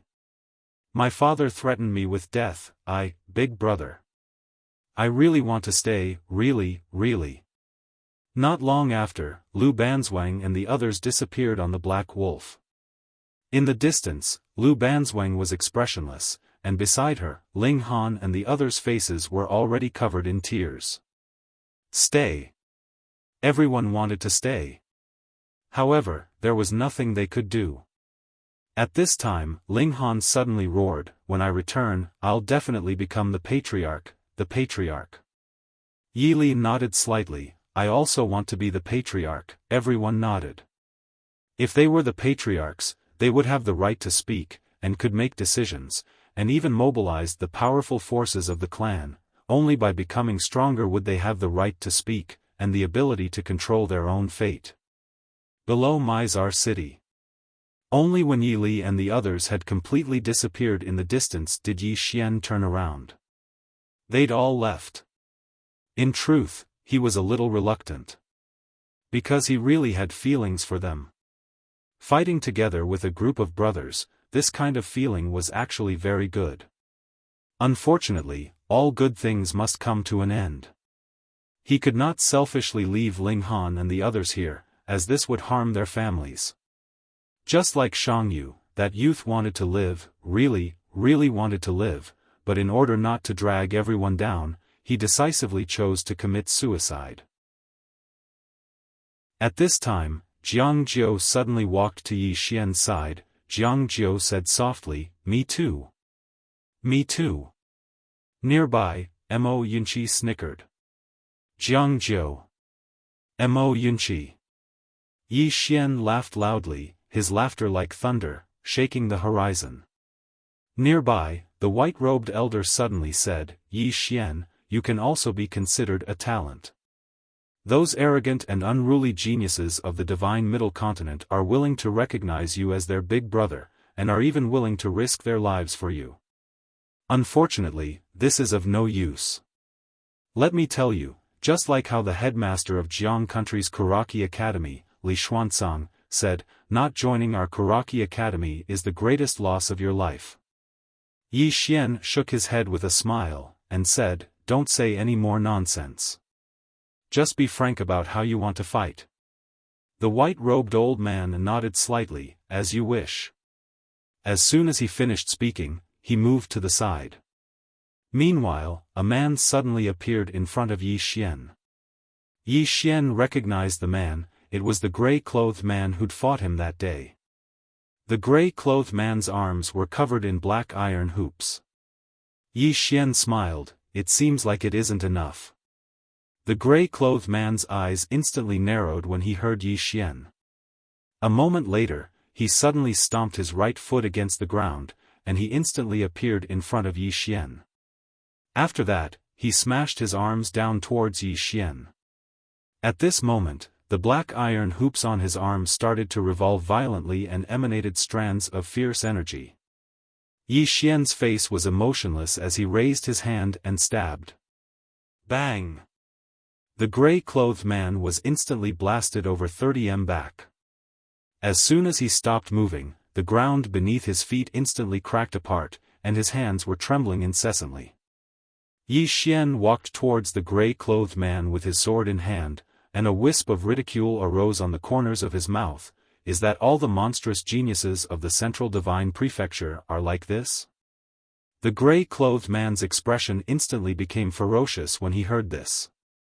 Meanwhile, the white-robed old man spoke abruptly. Every single strike of his sword is filled with his full strength. You'll definitely suffer a loss if you hold back in the slightest. The gray-clothed man clenched his fists tightly again. This chapter isn't finished, please continue to the next page. He squatted down in a half squat. Crack! In an instant, the ground in an area of over 100 m cracked apart. At the same time, a formidable aura suddenly surged out from within him, and it pressed down towards Yi Xian. Yi Xian did not stop.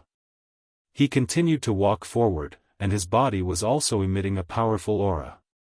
His sword aura. He walked towards the gray-clothed man, and it didn't take long for his sword aura to collide with the gray-clothed man's aura. Bang! The ground around them trembled violently. Yi Xian stopped moving, but it didn't take long for him to continue forward. The gray-clothed man's pupils constricted when he witnessed this scene. He'd underestimated Yi Xian's sword aura. Meanwhile, Yi Xian suddenly sped up, and his speed was growing faster and faster. He just charged towards the gray-clothed man with his sword in hand. Moreover, his aura was growing stronger and stronger. In the end, it was like a torrent that seemed capable of destroying everything.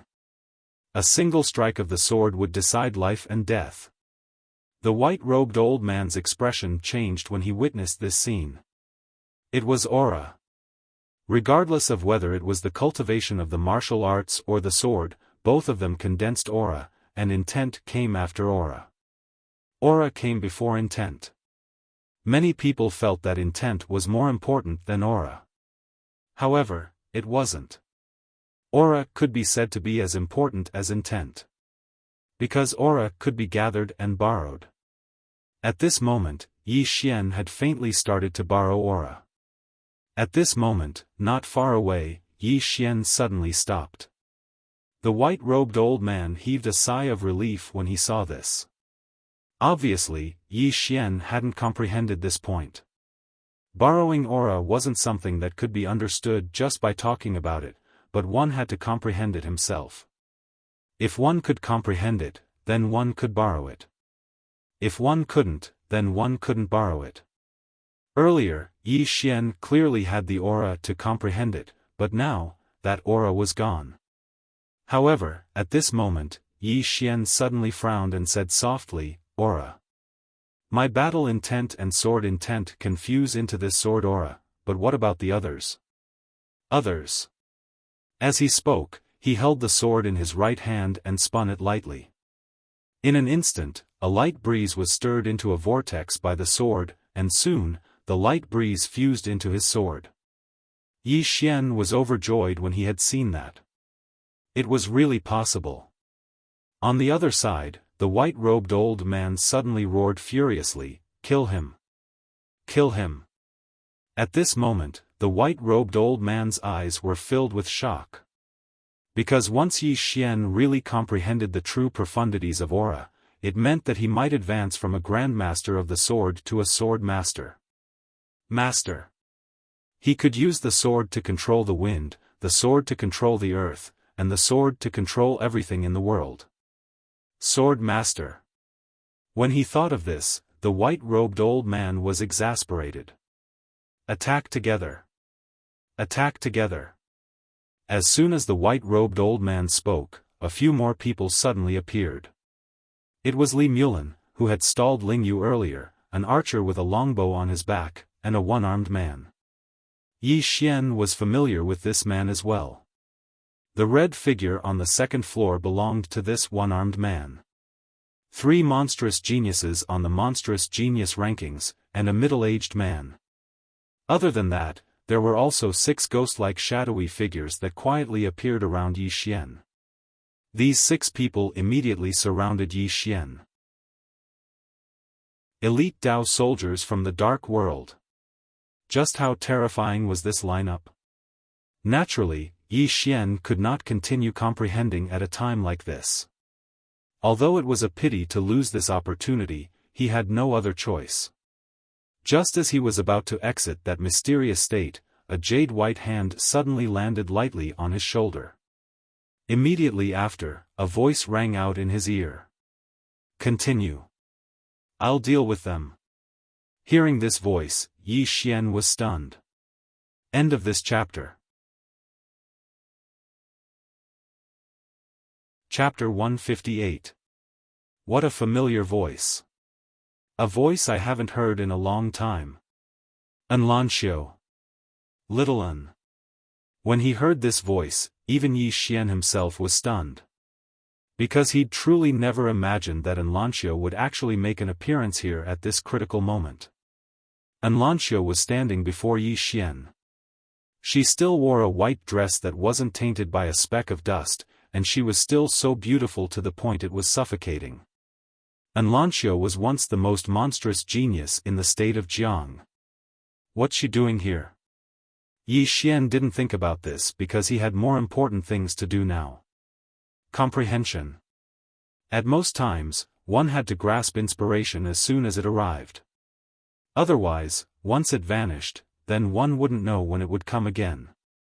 This time, inspiration had suddenly appeared, and he'd entered such a state.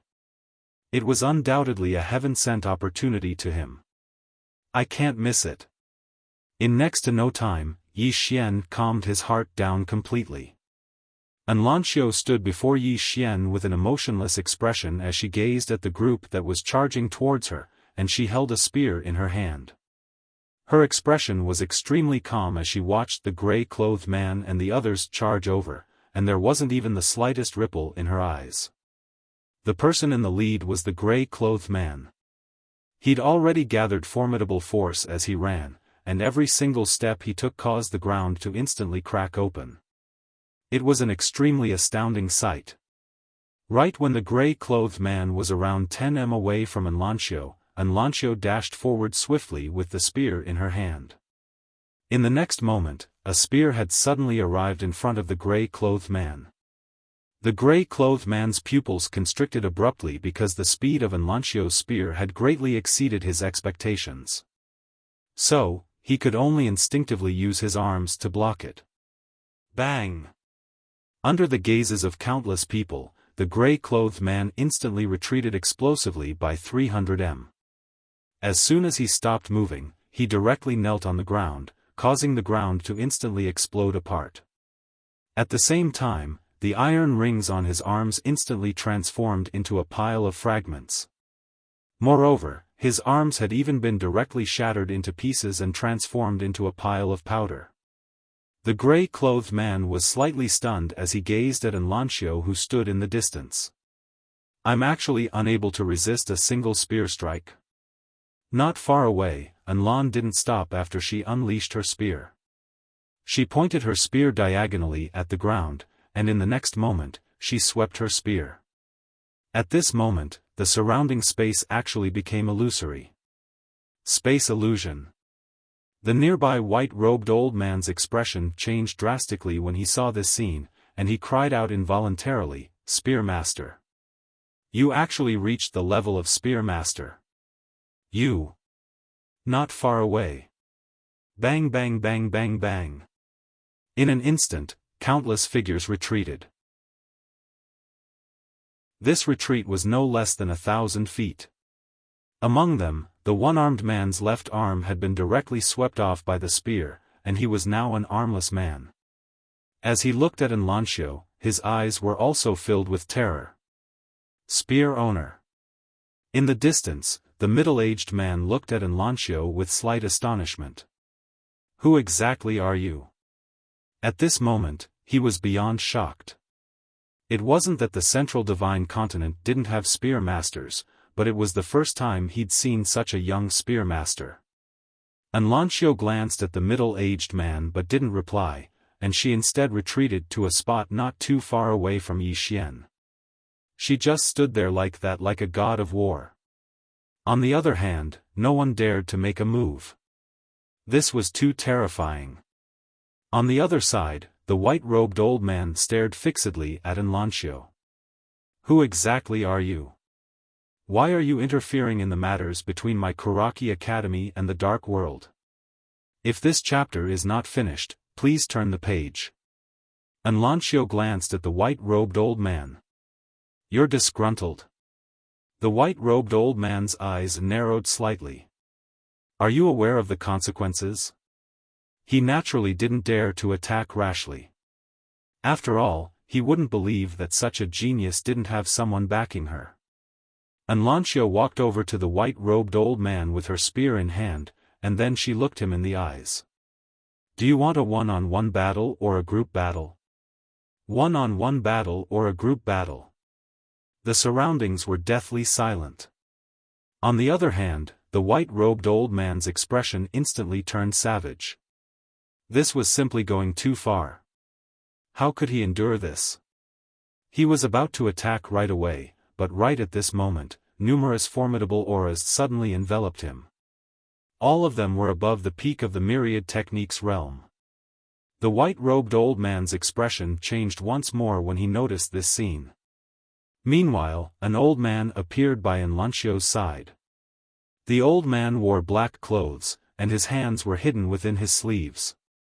His gaze was sharp like an arrow, and he just stared fixedly at the white-robed old man while his eyes didn't carry a trace of emotion.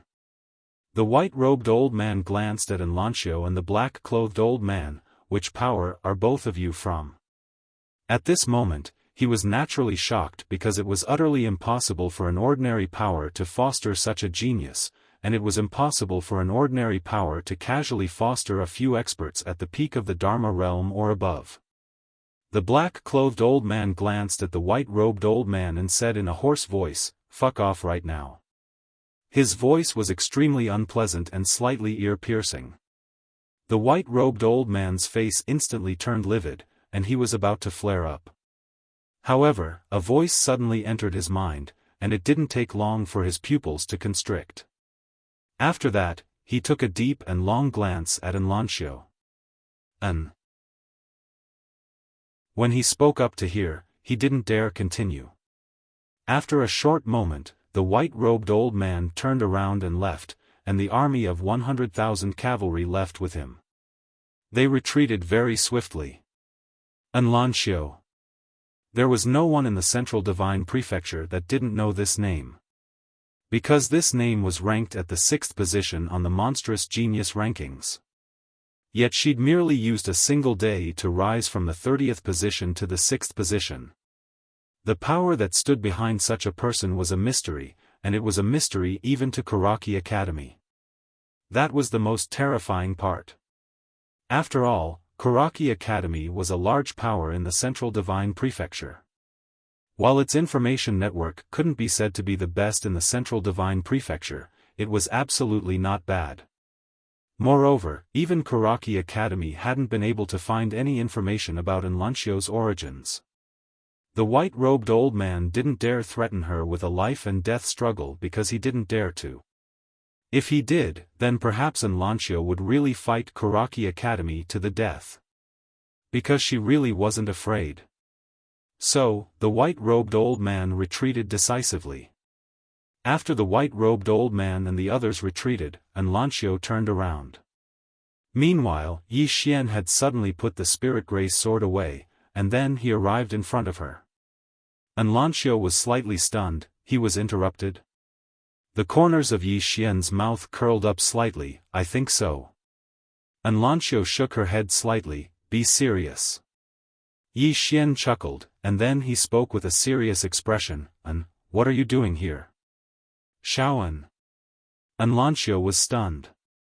Obviously, she'd never imagined that Yi Xian would call her by her nickname because this nickname was something that only the 2 or 3 people closest to her could call her by. When the black-clothed old man heard Yi Xian call Enlancio by her nickname, he immediately frowned, and his face instantly sank when he noticed that Enlancio wasn't angry. He just stared fixedly at Yi Xian with an extremely gloomy expression. Enlancio sized him up. If this chapter is not finished, please turn the page. She glanced at Yi Xian and said softly, "Come with me." Yi Xian nodded. Just like that, the two of them walked away. The black-robed old man's face was dark the entire time. No one knew what he was thinking. At first, the two of them didn't say anything and just walked on. Finally, Yi Xian broke the silence. "Xiaofan, why are you here?" Enlancio lightly combed her hair behind her ear and said, "The matter of Kuraki Academy and the Dark Dimension targeting you has caused quite a stir in the Central Divine Prefecture." Yi Xian smiled and said, "That's why you've come." Enlancio stopped moving, and then she turned around to look at Yi Xian. "I didn't want to come." Yi Xian was stunned. Enlancio shook her head. "My arrival will bring trouble to you, and this trouble isn't any less than the trouble that Kuraki Academy and the Dark Dimension brought to you, and it might even be more." When she spoke up to hear, she walked slowly towards the distance and said, "Many troublesome matters will come successively when I meet you this time. You're unable to endure all of this now, and I don't want you to be swept into it as well. However, you have no choice but to be swept into it now." Yi Xian said in a low voice, "Your clan?" Enlancio nodded. "Besides mine, there are others." When she spoke up to hear, she turned around to look at Yi Xian. "I'll leave immediately. After I leave, I'll do my best to restrain the members of my clan, but I can't restrain anyone else. Since you've chosen to become friends with me, you won't be able to avoid some troubles and troubles. Do you understand?" Yi Xian nodded. "I understand." Enlancio shook her head. "You don't understand. True great clans attach great importance to one's background and lineage, as well as bloodline and natural talent. All of this is very complicated." Yi Xian smiled and said, "Do you want to break off all ties with me?" Enlancio looked at Yi Xian. "If I promise to my clan that I won't see you in the future, then Kuraki Academy and the Dark Dimension will vanish from this world tomorrow. On the other hand, if I choose to become friends with you, then your enemies won't just be Kuraki Academy and the Dark Dimension, there'll be someone even stronger than them." Yi Xian fell silent. Enlancio turned around and walked towards the black-robed old man, her expression very calm. Right at this moment, Yi Xian's voice suddenly came from behind her. "I choose the latter." Enlancio stopped her steps. Yi Xian smiled and said, "Little one, I know that choosing the latter will cause me to face many, many things, and I might even die. However, I don't regret it. I don't know what it means to like or love. I only know that meeting you in this lifetime is the happiest thing that has happened to me. For you, for the friendship between us, I'm willing to use my life to protect it." As he spoke up to hear, he walked behind Enlancio. "I'm not afraid of Kuraki Academy, I'm not afraid of your clan, and I'm not afraid of death. However, I'm truly afraid of becoming strangers with you from now on. I'm very afraid." Enlancio was silent for a very, very long time. In the end, she said in a light voice, "You're really stupid." Finished speaking, she walked towards the distance. No one noticed that the corners of her mouth slightly rose into an undetectable arc. At the side, the black-robed old man glanced coldly at Yi Xian. Yi Xian smiled faintly at the black-robed old man. "Actually, I'm not bad. Really, I'm already a Grandmaster of the Sword Dao and a Grandmaster of the Martial Dao. Although I'm only at the Nether Passage realm, killing divine fusion experts is like chopping vegetables. You won't be able to find a man more outstanding than me in Azure Province." As he spoke, he became incomparably serious. "Really, don't be prejudiced against me. Properly understand me. I believe that you'll accept me. I'm really outstanding. The Black-Robed Old Man, end of this chapter. Chapter 159. The old man in black looked coldly at Yi Xian and didn't say a word. Yi Xian said seriously, "It's true. I'm not trying to brag, but your own family can get a deeper understanding of me. As long as you get to know me, you'll realize that I'm an extremely outstanding person." The old man in black suddenly said, "I'm not from the Yin family." Yi Xian. The old man in black glanced at Yi Xian and didn't conceal the killing intent in his eyes, "But don't worry, we'll get a deeper understanding of you."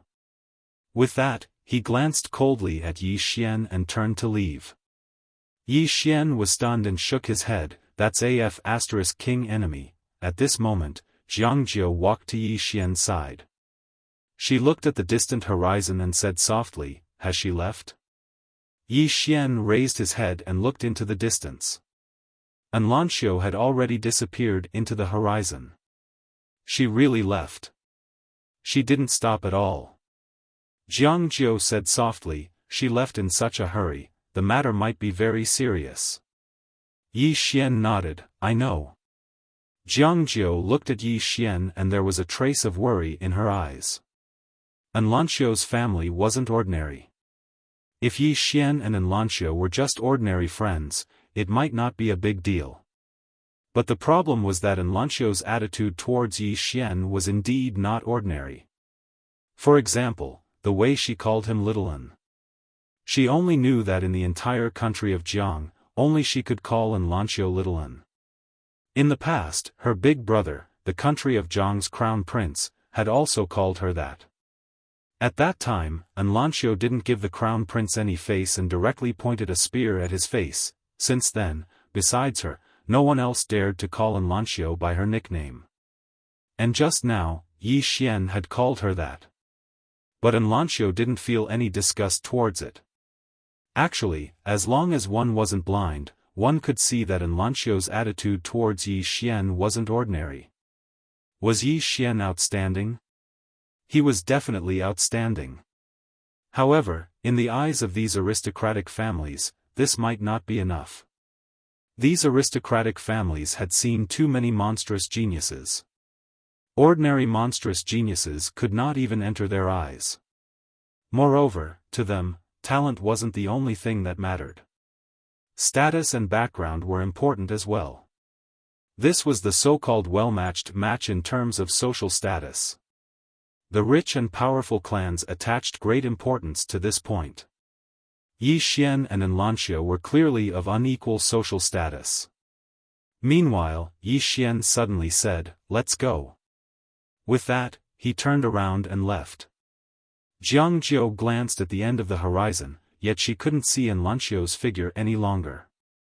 After a short moment, she sighed lightly before turning around and leaving.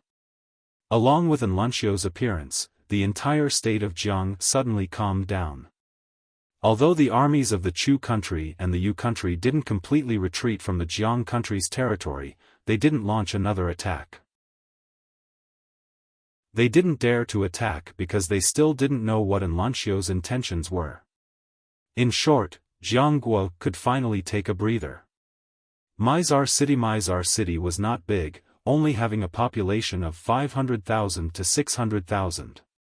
However, with the arrival of the Chu Empire's army, the population of Mizar City had been reduced by at least half. They had all escaped. After Yi Xian returned to Mizar City, he walked along the streets alone.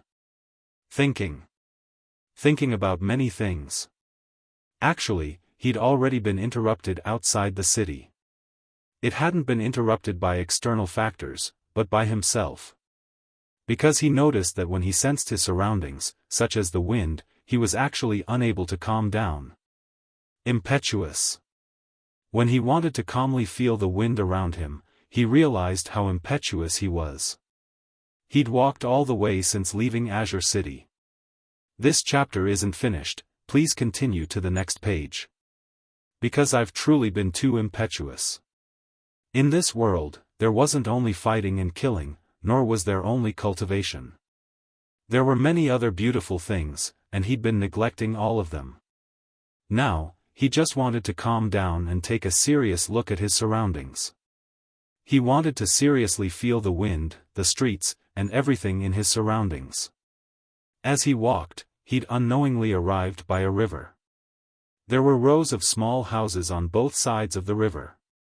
At this moment, there was no one in those houses. The houses on both sides of the street were empty. They'd fled. Once the war started, these ordinary people were simply as weak as a piece of paper in front of war. In Azure province, the strong were respected, but not everyone could learn martial arts. Therefore, there were more ordinary people. Ordinary people who had never learned martial arts had no ability to resist in the face of war. And to those top forces, wasn't he also an ordinary person? At this moment, a little girl suddenly ran in front of him. The little girl was about 5 or 6 years old, and she was wearing an old tattered dress. The dress was really tattered, and there were small holes everywhere. There were 2 large scars on her knees, and the blood had already coagulated. The little girl was wearing a pair of worn-out straw sandals. The soles of the straw sandals had already been worn out, so the little girl's 5 toes were curled inward. This was because when she stretched them out, her toes would come into intimate contact with the ground. The little girl raised her head and looked at Yi Xian.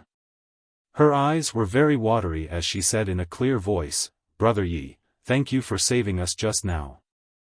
Save? Yi Xian was stunned. He turned his head.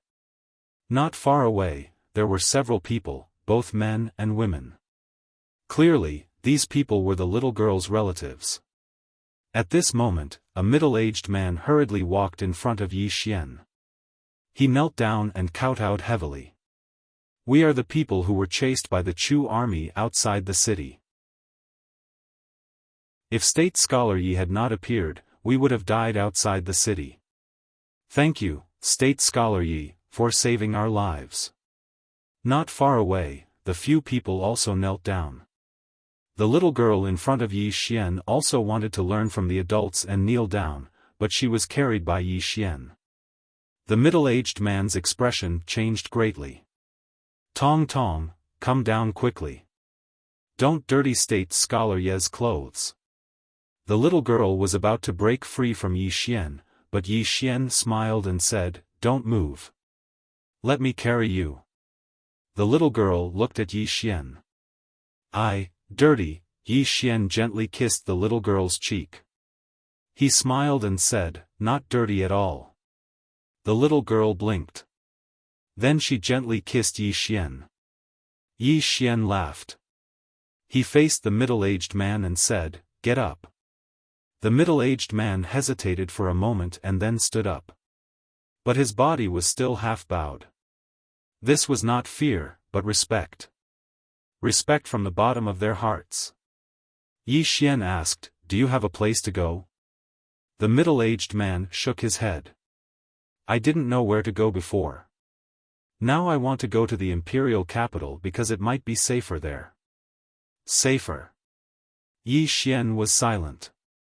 After a moment, he said softly, "The journey to the imperial capital is long. You don't have the ability to protect yourselves. It's too dangerous. How about staying in the city?" The middle-aged man smiled bitterly. "The army outside the city," Yi Xian smiled and said, "I promise you that this city will not be breached by the army of Chu. You can stay in the city without worry. How about it?" The middle-aged man and the others looked at each other. Then, they all knelt down. The middle-aged man bowed deeply. "We believe in State Scholar Yi." Yi Xian said softly, "Get up." The middle-aged man and the others got up. Yi Xian placed the little girl in his arms on the ground. He gently rubbed the little girl's head. This chapter is not finished. Please continue. The child smiled and said, "You are called Tong Tong?" The little girl quickly nodded. "Big brother, is it nice?" Yi Xian smiled and said, "Nice. Very nice." He opened his right hand. 2 scrolls appeared in his hand. Then, he pointed with his finger. The 2 scrolls turned into a white light and disappeared into the little girl's forehead. Cultivation method and martial skill inheritance. The little girl was stunned for a long time. Finally, she looked at Yi Xian and said in a crisp voice, "Big brother. What is this?" Yi Xian said softly, "You can cultivate according to the method in your head. You have to cultivate slowly.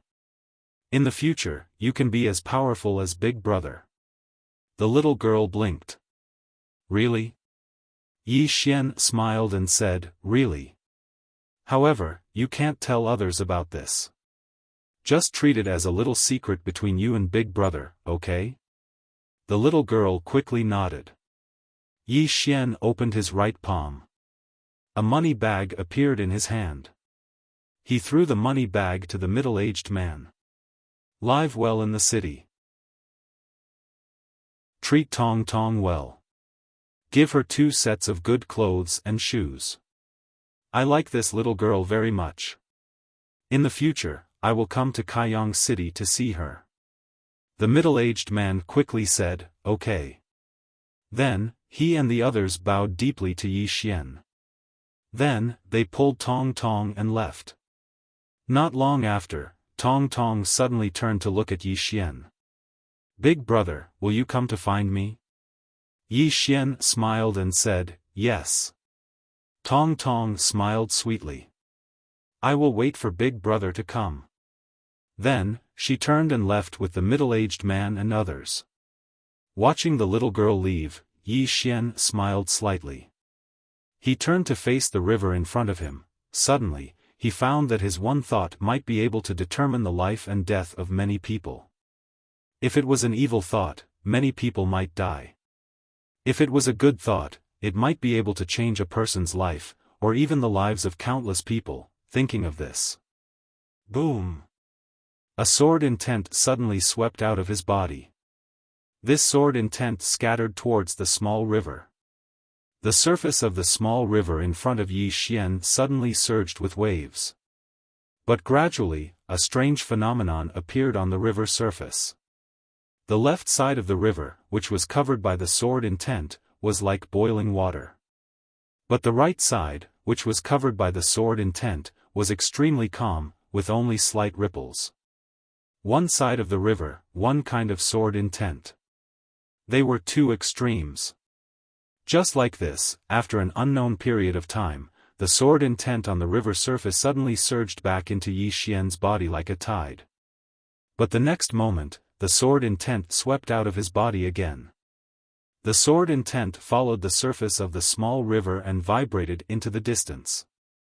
On the entire surface of the small river, the water on the left side was violently boiling, while the right side, which was covered by the sword intent, was extremely calm. After a few breaths, the sword intent suddenly disappeared. On the shore, Yi Xian's lips curled up. So that's how it is. One good thought, thousands of mountains and rivers. One evil thought, the world will change. Good and evil. Good and evil sword intent. Good and evil sword Dao. If I do good, thousands of mountains and rivers. If I do evil, the world will change. When Yi Xian's mind was clear, in his body, at the top of the world prison pagoda, one of the 3 swords suddenly trembled. P.S. Let me recommend another book, Open a Clinic to Cultivate. It's also published by Vertical and Horizontal, in the city. It's very worth reading. Everyone should go read it. Finally, some people said that our Sword Supreme's book comments section is dead. There's not a single living person. Brothers, stop lurking. Come out and leave a comment like, "Boss Egg is the most handsome," to prove that you all still exist. It also proves that there are still people reading my book, and it's not a stand-alone game. End of this chapter. Chapter 160. At the top of the prison pagoda, the sword trembled for a moment before returning to normal. However, Yi Xian did not realize it. Outside the pagoda, Yi Xian spread his arms and greedily absorbed the fresh air around him. At this moment, he felt extremely relaxed. This relaxation was not only in his heart, but also in his mind. Previously, his understanding of his sword principle was somewhat vague. This vagueness meant that he did not have a clear understanding of his sword principle. Not to mention his sword principle, he did not even have a concept of sword intent. But now, everything was clear. It felt like the clouds had parted and he could see the clear sky. Good and evil. One thought could be good, and the other could be evil. Actually, previously, his sword intent was not considered good and evil sword intent. It was only the embryonic form of good and evil sword intent. However, the moment his mind was clear, his sword intent was considered to have reached the level of good and evil sword intent. Yi Xian realized that his sword intent was much stronger than before. If he were to encounter the man in gray who had fought with him previously, he was confident that he could kill him within 5 moves, and this was under the situation where he did not have to decide life and death with one strike. Was sword intent divided into realms? Yi Xian had some doubts in his mind, but unfortunately, he did not get an answer. This was because Sister Sword Celestial was still in a deep sleep. Without thinking too much, Yi Xian walked along the river. He extended his right hand to the right with his palm facing outwards. A light breeze brushed past and he felt a chill in his palm. Sensation. Just like when he was cultivating the sword eye, he could sense everything around him. However, this time, he was not just sensing, he was also borrowing. When he was fighting with the gray-clothed man, he fused his battle will and sword intent into his sword force. At that moment, an idea popped into his mind. Since battle will and sword intent could be fused into his force, why couldn't other things do the same? For example, the wind, or the earth. Yi Xian stepped on the ground. This time, he did not activate the Tao law, because the Tao law belonged to someone else. It was ready-made and did not belong to him. Just like that, Duanling Tian's body emitted a strand of force as he walked. Sword momentum. Gradually, countless battle will and sword will melded into his force, and the wind that passed through his palm suddenly stopped and then gathered into his force. Not only that, but the ground under his feet suddenly trembled. Very soon, the power of the earth flowed from his feet to his body, and finally gathered into his force like a tide. At this moment, the aura emanating from his body was even more terrifying. On the surface of the river on his right, the water was boiling. At the same time, with every step he took, the ground in front of him would crumble. Force. Take advantage of the situation.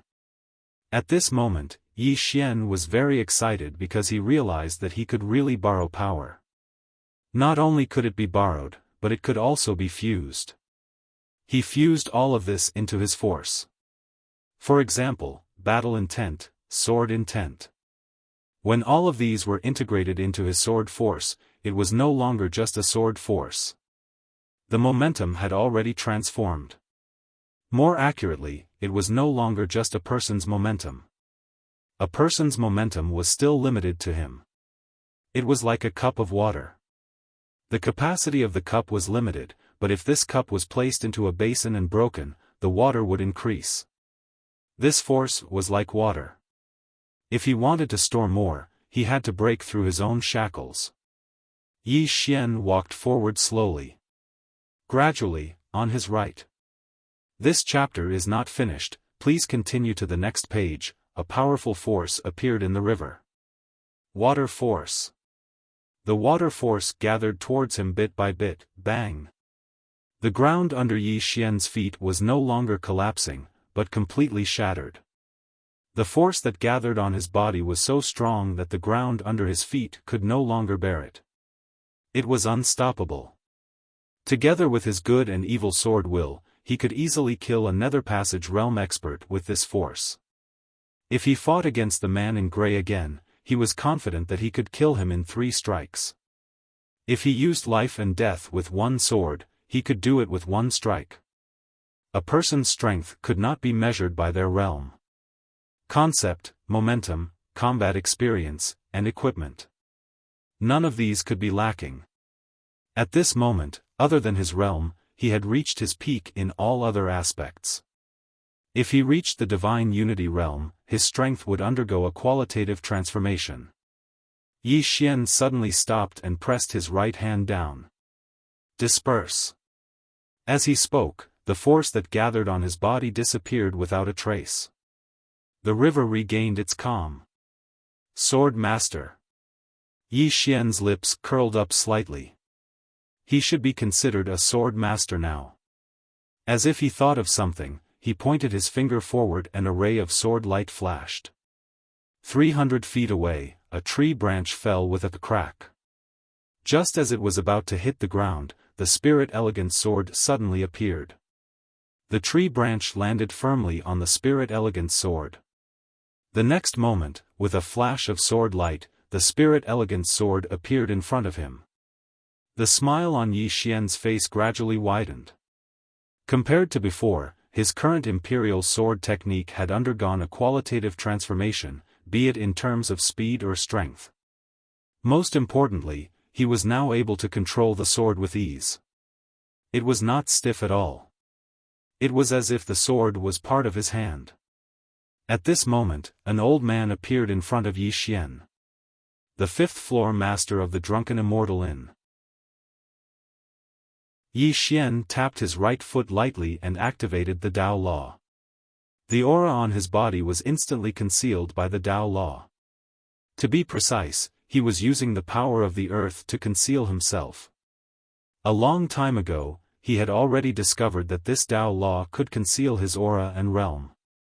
However, there was no need for him to conceal himself previously. But now, he didn't want to reveal his true strength. He wanted to keep a trump card as it would have an unexpected effect. The fifth-floor master walked in front of Yi Xian and smiled bitterly. Little friend, clasp your fists. My Drunken Immortal Inn has chosen to withdraw from this matter. Yi Xian's expression was calm as he nodded slightly. I have expected it. The fifth-floor master shook his head. Apologies. Yi Xian smiled. Senior, please don't say that. I am already greatly indebted to the Drunken Immortal Inn. As he spoke, he said seriously, it is a favor for the Drunken Immortal Inn to help me. Even if you don't help me, it is also your duty. Moreover, during this period of time, the Drunken Immortal Inn has helped me several times when I was in danger. I, Yi Xian, will never forget this favor. If the Drunken Immortal Inn needs anything in the future, I, Yi Xian, will not shirk my duty. The fifth-floor master had a complicated look in his eyes. If he helped Yi Xian in the beginning because he wanted to rope in the sword immortal behind Yi Xian, then now, he really admired Yi Xian. Although Yi Xian was impulsive at times, he was a very loyal person. Back then, Kuraki Academy not accepting Yi Xian was definitely the stupidest decision in 100 years. If such a genius was accepted, as long as you treated him well, he would use his life to repay you. Just like Old Man G, Azure Billow Academy, the fifth-floor master shook his head and sighed. He spread his hands, and a long box appeared in his hands. He handed the box to Yi Xian. Young friend, this is what you need. Yi Xian opened the box. Inside the box, there were 2 swords. 2 swords that looked exactly the same. The swords were longer, about 5 feet long. If this chapter is not finished, please continue. The swords were very narrow, less than a finger's length. Thin swords. The fifth-floor master said softly, these 2 swords are called Jiaying. They are not ordinary swords, but flying swords. They are custom-made for sword immortals who mainly use sword kinesis. If young friend can use sword kinesis, with this sword, your power will increase by at least 2 times. My Drunken Immortal Inn has already erased swordsman's imprint. Young friend, you can use it at any time. Jiaying. Yi Xian faced the box, and with a flick of his right hand's fingers, the two swords flew out of the box. Yi Xian pointed his fingers forward. In an instant, the two swords appeared behind two trees 500 feet away. The next moment, the two swords returned to Yi Xian. 500 feet away, at the top of the two trees, two leaves fell slowly. Seeing this scene, the fifth-floor master was a little shocked. He knew that Yi Xian knew how to ride a sword, but he never imagined that the speed of Yi Xian's sword would be this fast. It was so fast that even he was a little shocked. This was not a speed that a Nether Passage realm cultivator could achieve. In front of the fifth-floor master, Yi Xian gently stroked the two swords. He exclaimed, "Jiaying, what a good sword." The two swords seemed to sense something. They trembled slightly, and let out a soft sword hum. Yi Xian laughed and put away the two swords. Then, he cupped his fists at the fifth-floor master. "Senior, thank you." After saying this, he took out a gold card. At this moment, the fifth-floor master suddenly shook his head. "No need. This sword is a gift from my drunken immortal inn." Yi Xian shook his head and said seriously, "Friendship is friendship, business is business." After saying this, he took out a gold card and placed it in front of the fifth-floor master. Seeing that the fifth-floor master did not accept it, he said seriously, "If Senior does not accept it, I will not trouble the drunken immortal inn anymore." Hearing this, the fifth-floor master smiled bitterly and put away the two gold cards. In the gold cards, there were 200 million gold coins. Yi Xian smiled. "Senior, if it is possible, I may have to trouble your inn for information in the future. Apart from that, if I want to sell anything, I may have to look for you." The fifth-floor master said seriously, "The higher-ups have already instructed that as long as it is within the scope of the Drunken Immortal Inn's ability, the Drunken Immortal Inn will do its best to help you." However, this expert, Yi Xian smiled. "It is enough. Senior, we will meet again." After saying this, he turned and left. The fifth-floor master glanced at Yi Xian and said softly, "If he does not fall, he will definitely become a sword immortal in the future." After saying this, he turned and disappeared on the spot. Yi Xian came to the city wall of Mizar City. Along the way, countless soldiers saluted and looked at Yi Xian with excitement. Swordsman. The swordsman of Jiang country. This was the honor of Jiang country. Yi Xian came to Jiangzhou's side. Jiangzhou looked at the end of the city wall and said softly, "They have not retreated yet." Yi Xian looked into the distance. At the end of his sight, he could still see a dense army. Chu country's cavalry. At this moment, a group of cavalry suddenly came from afar. There were not many of them, only about 20 people. From their clothes, they were not Chu country soldiers. Beside Yi Xian, Jiangzhou said in a deep voice, "Great Cloud Country soldiers." Great Cloud Country finally appeared. Yi Xian faced the city wall. At this moment, the 20 people had already reached the city wall. The middle-aged man in the lead raised his head and looked at Yi Xian and Jiangzhou. "Surrender. Or die." At this moment, a sword suddenly pointed at the middle-aged man's forehead. On the city wall, Yi Xian faced down. "The wind is too strong. I did not hear you clearly. Please say it again." Everyone, end of this chapter.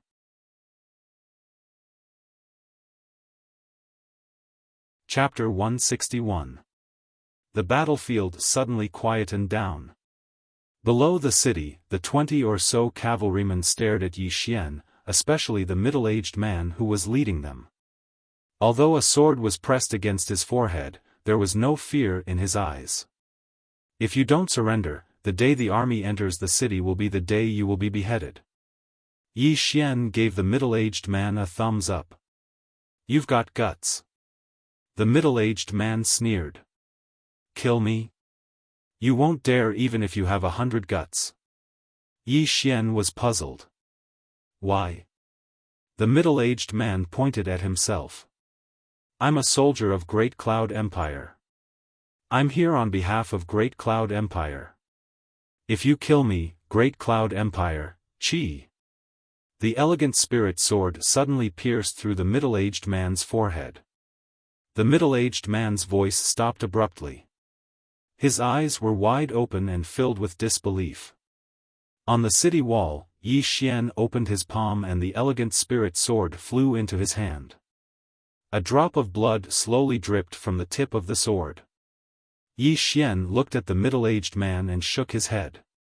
How dare you threaten me like this? Don't I have any face? The middle-aged man was speechless. A few breaths later, the middle-aged man fell from his horse, but his eyes were wide open. He died with everlasting regret. The rest of the Great Cloud Empire soldiers were enraged when they saw the middle-aged man was killed. One of them pointed at Yi Xian and said angrily, How dare you kill our Great Cloud Empire, Chi? Without any warning, a sword suddenly pierced through the soldier's throat. The soldier fell to the ground from his horse. Blood spurted out of his throat. Staring at Yi Xian, he held his throat with both hands. But no matter how hard he tried, he could not stop the blood from spurting out. Yi Xian turned to the rest of the soldiers. Do you have anything to say about their fate? At this moment, the soldiers were horrified. At the same time, they realized that this guy wasn't afraid of Great Cloud Empire at all. Run! Without any hesitation, the remaining dozen cavalrymen turned and fled. Jiang Jiu suddenly asked beside Yi Xian, Why didn't you kill them all? Yi Xian smiled and turned to face the soldiers on the wall. Do you see that? This was the power of Great Cloud Empire. The soldiers of Great Cloud Empire weren't invincible. They could still be killed and cowered. So, why should the men of Jiang be afraid of the Great Cloud Empire? If one comes, we'll kill one. Even if we die, we'll take one down with us. On the city wall, the soldiers who had solemn expressions suddenly became excited. Countless soldiers roared in unison, Kill whoever comes. I'll kill whoever comes. His voice was like thunder, resounding through the clouds. Sensing this scene, Yi Xian smiled. Morale. The small countries in Qing province were actually in awe of Great Cloud Empire because it was the largest empire in Qing province. In fact, Great Cloud Empire had once annihilated a country with a team of 100 cavalrymen. Therefore, these soldiers were very fearful of Great Cloud Empire. If they did not raise the morale of these soldiers, the state of Jiang would have been defeated before the battle even started. Jiang Jiu glanced at Yi Xian with an undetectable curve on the corner of her mouth. Yi Xian suddenly said, I'm going back to Azure Waves Academy. Jiang Jiu asked, When will you be back? Yi Xian answered, Soon. Jiang Jiu sighed. If this chapter is not finished, please turn the page. I'll wait for you. Yi Xian nodded, because of Xiaofan, Chu, Karaki Academy, and Dark World won't make a move for a while. But be careful. I'll be back in 2 days at the latest. Finishing his words, he turned and left. Jiang Jiu looked at Yi Xian's back until Yi Xian disappeared at the end of the horizon. Yi Xian didn't ride the cloud ship. Instead, he rode the black wolf that Lu Banzwang left for him. Because the speed of the black wolf had surpassed the cloud ship, it would take him at most half a day to return to Azure Waves Academy from Mizar City. He had to make a trip back to Azure Waves Academy because it was impossible to resist Chu's army with the military strength of Two Realm City, especially when Great Cloud Empire was involved. He had to find reinforcements. As for the 2 Jiaying swords, he didn't devour them because he found it hard to reach Spirit Unite Realm with 2 bright grade swords given his current realm. He needed at least 5 swords. Under such circumstances, it was better to keep the 2 swords. Now that he had the 2 swords, his combat strength would rise to a new level. 100 miles away from Mizar city was the encampment of Chu's army. Inside a tent. Impudent! A bellow suddenly sounded. Inside the tent, a middle-aged man clad in iron armor glared at a soldier kneeling on the ground in front of him. His eyes were filled with malevolence. Does Jiang country really humiliate my great cloud empire? The soldier lowered his head, replying to General, what this subordinate said was true. The middle-aged man narrowed his eyes, pass down my order. Great cloud cavalry, assemble. At this moment, a white-robed elder and a black shadow suddenly appeared in the tent. The white-robed elder glanced at the soldier kneeling on the ground. Stand down. The soldier hurriedly retreated. The white-robed elder looked at the middle-aged man. General Li Feng, did King Kaoshan tell you to listen to my orders? The middle-aged man named Li Feng's expression was rather unsightly. The white-robed elder said indifferently, General Li, that Yi Xian even dared to slaughter my Kuraki Academy. Do you think he's afraid of your great cloud empire? Not only is he extremely talented, but he also has a sword immortal backing him. Moreover, Anlanxiu suddenly came back to help him. Before we figure out Nguisher's intention, you're not allowed to organize anything. Otherwise, you'll be punished according to the military order. Li Feng clenched his fists and his face was livid, but he still nodded. The white-robed elder's expression was also somewhat unsightly. Because of Anlanxiu, they were now in a deadlock here. The reason why they didn't dare to make a move was that they hadn't found out Anlanxiu's identity and background. Most importantly, they were afraid that the force behind Anlanxiu would also join in. It was precisely because of this that Jiang country and Dark World didn't dare to act rashly. But if they didn't make a move, he was afraid. He was afraid of giving Yi Xian more time to grow. Previously at Mizar city, Yi Xian had almost taken advantage of the situation to become a Swordmaster. At that moment, he was really terrified. Because once Yi Xian became a Swordmaster, it meant that Kuraki Academy and Dark World wouldn't be able to do anything to him. Because the geniuses they could invite were at most those who were below the top 20 on the demon-level geniuses list. If they went any higher, the price would be too great. And if Yi Xian became a sword master, then they would have to invite the top 10 geniuses on the demon-level geniuses list to have a chance of killing Yi Xian. As for the top 10 geniuses, Kuraki Academy wouldn't be able to come into contact with them. Moreover, these geniuses wouldn't lack money because they were already on another level. So, once Yi Xian became a sword master, under the situation that the Myriad Law's realm didn't appear, this chapter isn't over. Please continue to the next page. At that time, the situation between Kuraki Academy and Dark World would become very, very bad. Fortunately, Yi Xian had failed. Outside the city, he heaved a sigh of relief when he saw that Yi Xian hadn't succeeded in taking advantage of the situation. So long as Yi Xian hadn't attained the Sword Master realm, then they were still able to kill Yi Xian without paying too great of a price. But now, Anlanxiu had appeared. When he thought of Anlanxiu, the white-robed old man's face instantly sank. She really is an extraordinary genius. The problem was why Yi Xian knew such a genius? The nearby mistress of the Dark World suddenly said, Brotherly Mu, do we need to invite those Dao protectors? Dao protectors. The white-robed old man called Li Mu said in a low voice, if we invite them, then we'll probably have to pay a great price. The mistress of the Dark World said, only they would be able to find out exactly who that woman is. Li Mu fell silent. Right at this moment, a black-clothed old man suddenly appeared here. Li Mu's eyes instantly narrowed slightly when he saw this black-clothed old man, and he was slightly vigilant.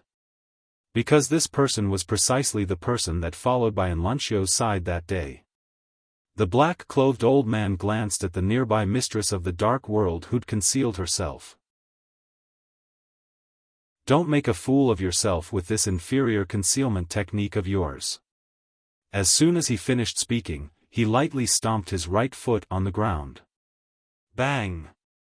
A muffled bang resounded from the corner of a wall that was over 10 m away, and then a middle-aged man that wore a black robe appeared within everyone's field of vision. He'd revealed his true form with a single strike. The mistress of the dark world looked at the black-clothed old man with dense fear in her eyes. The black-clothed old man looked at the white-robed old man. "I know what all of you are worried about. Don't worry, we won't interfere in the matter between all of you and Yi Xian." Li Mu frowned slightly. "Why?" A wisp of a cold smile suffused the corners of the black-clothed old man's mouth. "Because we want him dead as well. However, because of young Missin, we can't make a move. No matter if it's in the open or in the dark, we can't make a move. Of course, she can't make a move as well." Li Mu said in a low voice, "Who exactly are you?" The black-clothed old man said indifferently, "This has nothing to do with all of you. I've only come to tell all of you that you can deal with that Yi Xian as you please. This person is only in the Nether Passage realm. Even though he's a Grandmaster of the Way of the Sword, he shouldn't be much to your Kuraki Academy and the Dark World." As he spoke, he stood up. "I'll give you a suggestion. If you want to make a move again, it's best to gather all of your strength and kill him in one strike. Don't go one by one for him to practice on." Li Mu glanced at the black-clothed old man. "This person isn't as simple as you think." The black-clothed old man snorted coldly. "If it wasn't for young Missin, killing him would be as easy as snapping a finger. What all of you did earlier was truly foolish to the extreme. If you gather all of your strength, wouldn't it be a simple matter to kill him?" As he spoke, he turned to leave. However, he quickly stopped. "There's already someone rushing over from the Central Divine Prefecture. He'll be here soon. When the time comes, he'll assist all of you. At that time, I hope that all of you will use all of your strength and use all of your trump cards to kill this person in one strike." As soon as he finished speaking, his figure trembled and vanished. Within the tent, Li Mu and the mistress of the dark world exchanged a glance. A moment later, Li Mu said in a low voice, "The mistress of the dark world, immediately summon the Dao soldiers of the dark world. General Li, immediately summon the Great Cloud Cavalry. Tell them to be ready at any time. Once Yi Xian dies, immediately break into the city and let the state of Jiang accompany him in death." As he spoke, he slowly closed his eyes.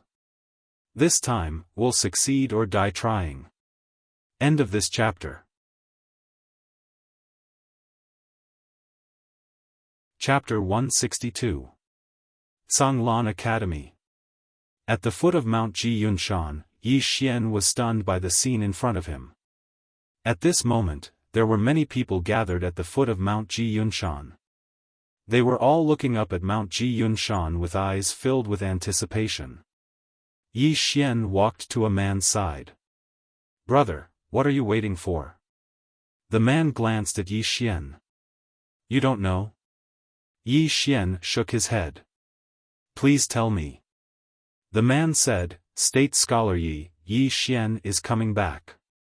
Yi Xian was speechless. The man was excited.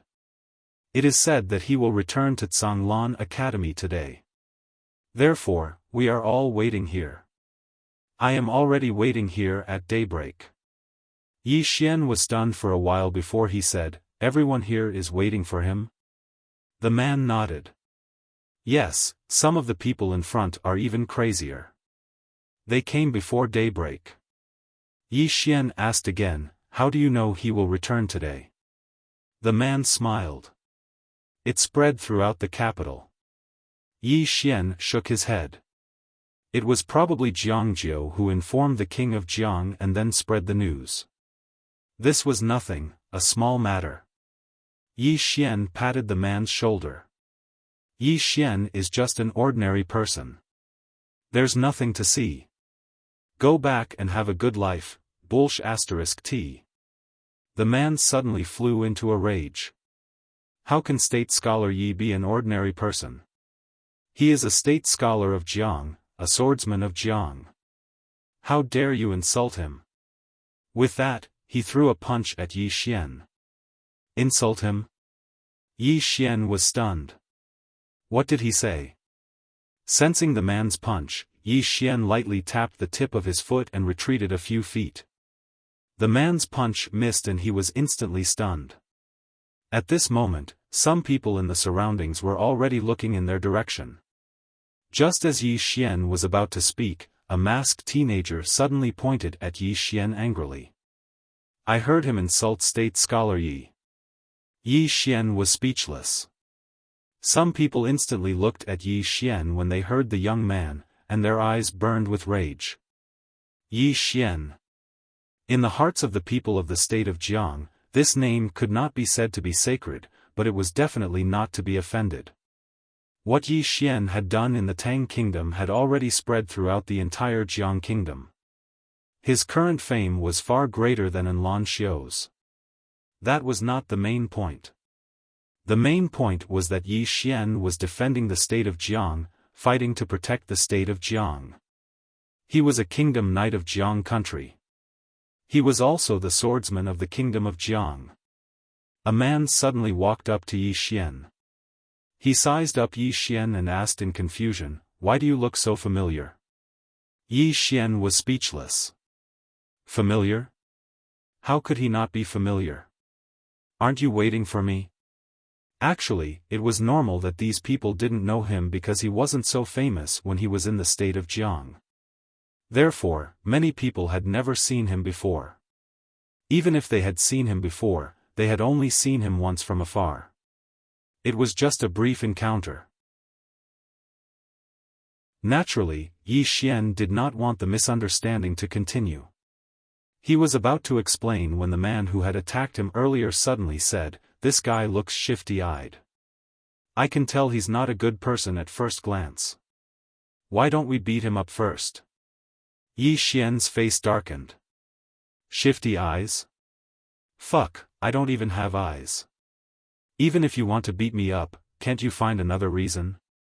At this moment, an exclamation suddenly resounded. It's Yi Xin. In next to no time, the crowd parted, and a woman walked over from afar. She was young, petite, and wore a dark green dress. There was a small braid on the back of her head. As she walked through the crowd, the braid swayed gently, and she looked extremely cute. Yi Xin. She was now a little famous in Sanglan Academy and the imperial capital because of her achievements in various aspects. Most importantly, she was the youngest among all the students in Sanglan Academy. Hence, she was the most doted upon in the academy. Yi Xin glanced at the people in front of her. Why are you making a ruckus here? At this moment, the man who wanted to beat Yi Xian hurriedly said, Miss Yi, someone is insulting State Scholar Yi. Hearing this, Yi Xian's face immediately turned cold.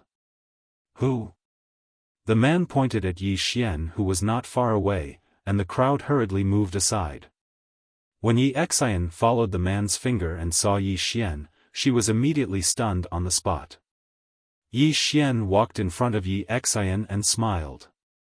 What's wrong? Don't you recognize me? Yi Xian came back to her senses. She clenched her dress tightly and said nervously, Tang. Dean. When they heard these two words, the crowd instantly quieted down. At the side, the young man who wanted to beat Yi Xian directly sat on the ground. He was somewhat at a loss. Who am I? What did I do? Everyone, Yi Xian looked around and smiled. Thanks to everyone's kindness, I waited here. Now that everyone has seen me, I'm just an ordinary person. There's nothing special about me. Everyone can disperse. After saying that, he turned to Yi Xian. Return to the courtyard. Yi Xian hurriedly nodded and then obediently stood behind Yi Xian. Soon, Yi Xian and Yi Xian disappeared from everyone's sight. At the side, the young man sitting on the ground was still at a loss. I actually wanted to beat him just now. In front of Zhonglan Palace. Yi Xian stopped in his tracks. Not far in front of him was Ji Anji. Ji Anji walked in front of Yi Xian and said softly, "You're back."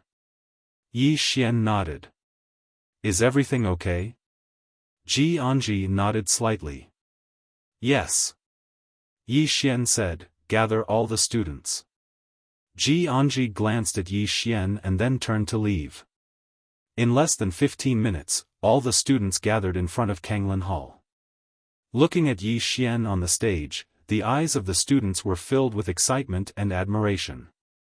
Kanglan Academy's current status in Jiang country was very high. The people of Jiang country respected Kanglan Academy from the bottom of their hearts. Now, everyone in Jiang country was truly proud to be a student of Kanglan Academy. And all of this was because of Yi Xian. On the left and right of Yi Xian were Ji Anji and Bai Zai. Yi Xian took a step forward and glanced below him. There was a total of 42 students here.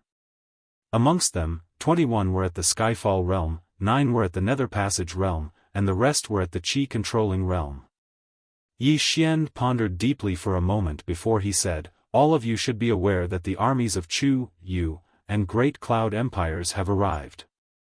There are 100,000 Chu cavalry outside Mizar City, and there are even Great Cloud Empires amongst them. If Mizar City is breached, then the Chu cavalry will be unobstructed, and they'll march all the way south. Countless people of Jiang country will die at their hands." When he spoke up to this point, his voice gradually grew louder. "I've returned this time to ask all of you if all of you are willing to head to Mizar City with me and pledge your life to defend Jiang country? Join the army?" The surroundings suddenly fell silent. Obviously, they hadn't expected that Yi Xian would ask them to join the army. Yi Xian spoke softly. "If the city is breached, then the Jiang country will perish. How could my Kanglan Academy be spared? Of course, I won't force all of you if you're unwilling." Meanwhile, Yi Xian suddenly stood forward.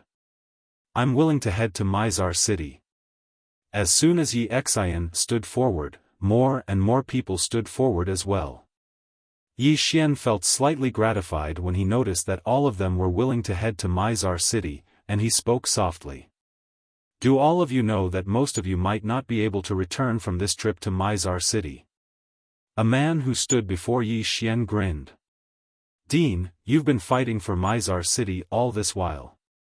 How could we be afraid of death when our Jiang country is fighting with our lives on the line? We want to fight by the side of the Dean, and we can't bring shame to the Dean. Right? We're willing to live and die with the Dean." "I don't agree." Right at this moment, a cold shout suddenly resounded from the side. Yi Xian turned his head to look. Not far away, 2 people were walking over quickly. He naturally knew these 2 people. They were the 2 scholars he had invited, Mo Yuan and Feng Lan. Mo Yuan quickly walked in front of Yi Xian and looked straight at Yi Xian. "Have you ever thought that although these students' cultivation levels aren't low, they lack actual combat experience? If you bring them to the battlefield, many of them will die." Yi Xian calmly replied, "It's precisely because they lack actual combat experience that we need more." Mo Yuan said in a deep voice, "You're spoiling the seedlings through excessive enthusiasm. Do you know that if you bring them to the battlefield, these geniuses that you've painstakingly nurtured might all die? All your painstaking efforts and old man Ji's last wish will go up in smoke." Yi Xian shook his head and interrupted Mo Yuan. "If the country perishes, how can the students of Kanglan Academy be safe? We are students of Kanglan Academy, but we are also citizens of Jiang country. We are not superior to others. We have the same responsibility to protect this country." Mo Yuan looked at Yi Xian and didn't say anything. Yi Xian continued, "I don't want my students to be a flock of captive sheep. They must go out and experience the cruelty of war. For them, this is also a kind of cultivation. Otherwise, if Kanglin Academy is in danger one day, they won't even have the strength to fight. After seeing Ling Han, Lu Kuang, and the other geniuses of the divine central continent, he understood one thing. If they only cultivated at home and didn't go out to explore, they would be trash for the rest of their lives. Ling Han and the members of the 9th Mercenary Troop, did they cultivate? No. They had fought their way out. They experienced countless battles of life and death to reach the strength they had today. If the students of Kanglin Academy didn't go out and fight, they would never be able to compare to the geniuses and monsters of the divine central continent. A piece of iron would never become a sharp sword if it wasn't tempered thousands of times. Mo Yuan looked at Yi Xian for a long time. Gradually, his expression softened. Follow me. Yi Xian was a little puzzled because he realized that Mo Yuan and Feng Lan were a little mysterious. Without thinking too much, Yi Xian followed. The three of them arrived at the back of the mountain. Mo Yuan stopped and turned to look at Yi Xian. He opened his palm, and a box appeared in his hand. Yi Xian was a little puzzled. What's this? Mo Yuan opened the box. Inside the box were 12 little golden men, each holding a golden spear in their hands. Mo Yuan looked at Yi Xian. The 12 golden men were once forged by an extremely talented emperor who gathered all the pure gold from the 9 prefectures in the world. Each golden man hides a formation within. Once spirit energy is injected into the formation and activated, the golden men can suppress the 9 prefectures. However, they were once heavily injured, and their spirituality is damaged.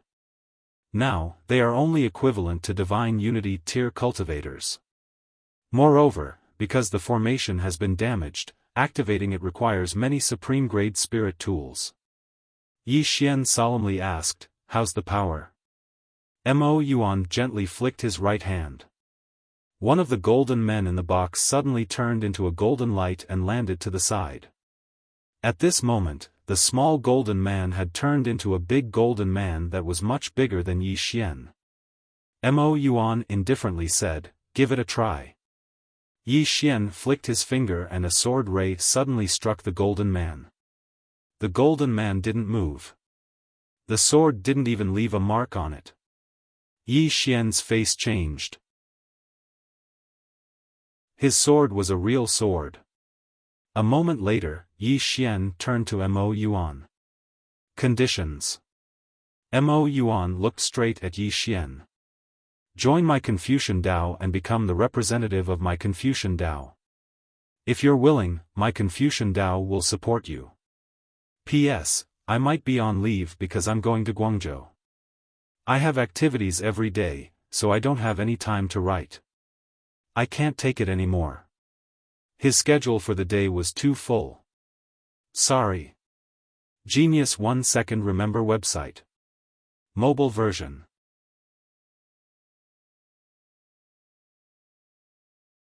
Chapter 163. The Confucian Dao. Yi Xian frowned when he heard Mo Yuan. The Confucian Dao? Mo Yuan nodded. An ancient cultivation force. Due to some special reasons, its orthodoxy collapsed and only a few inheritances were left. To tell you the truth, we are the successors of the Confucian Dao, and we shoulder the heavy responsibility of reviving the Confucian Dao.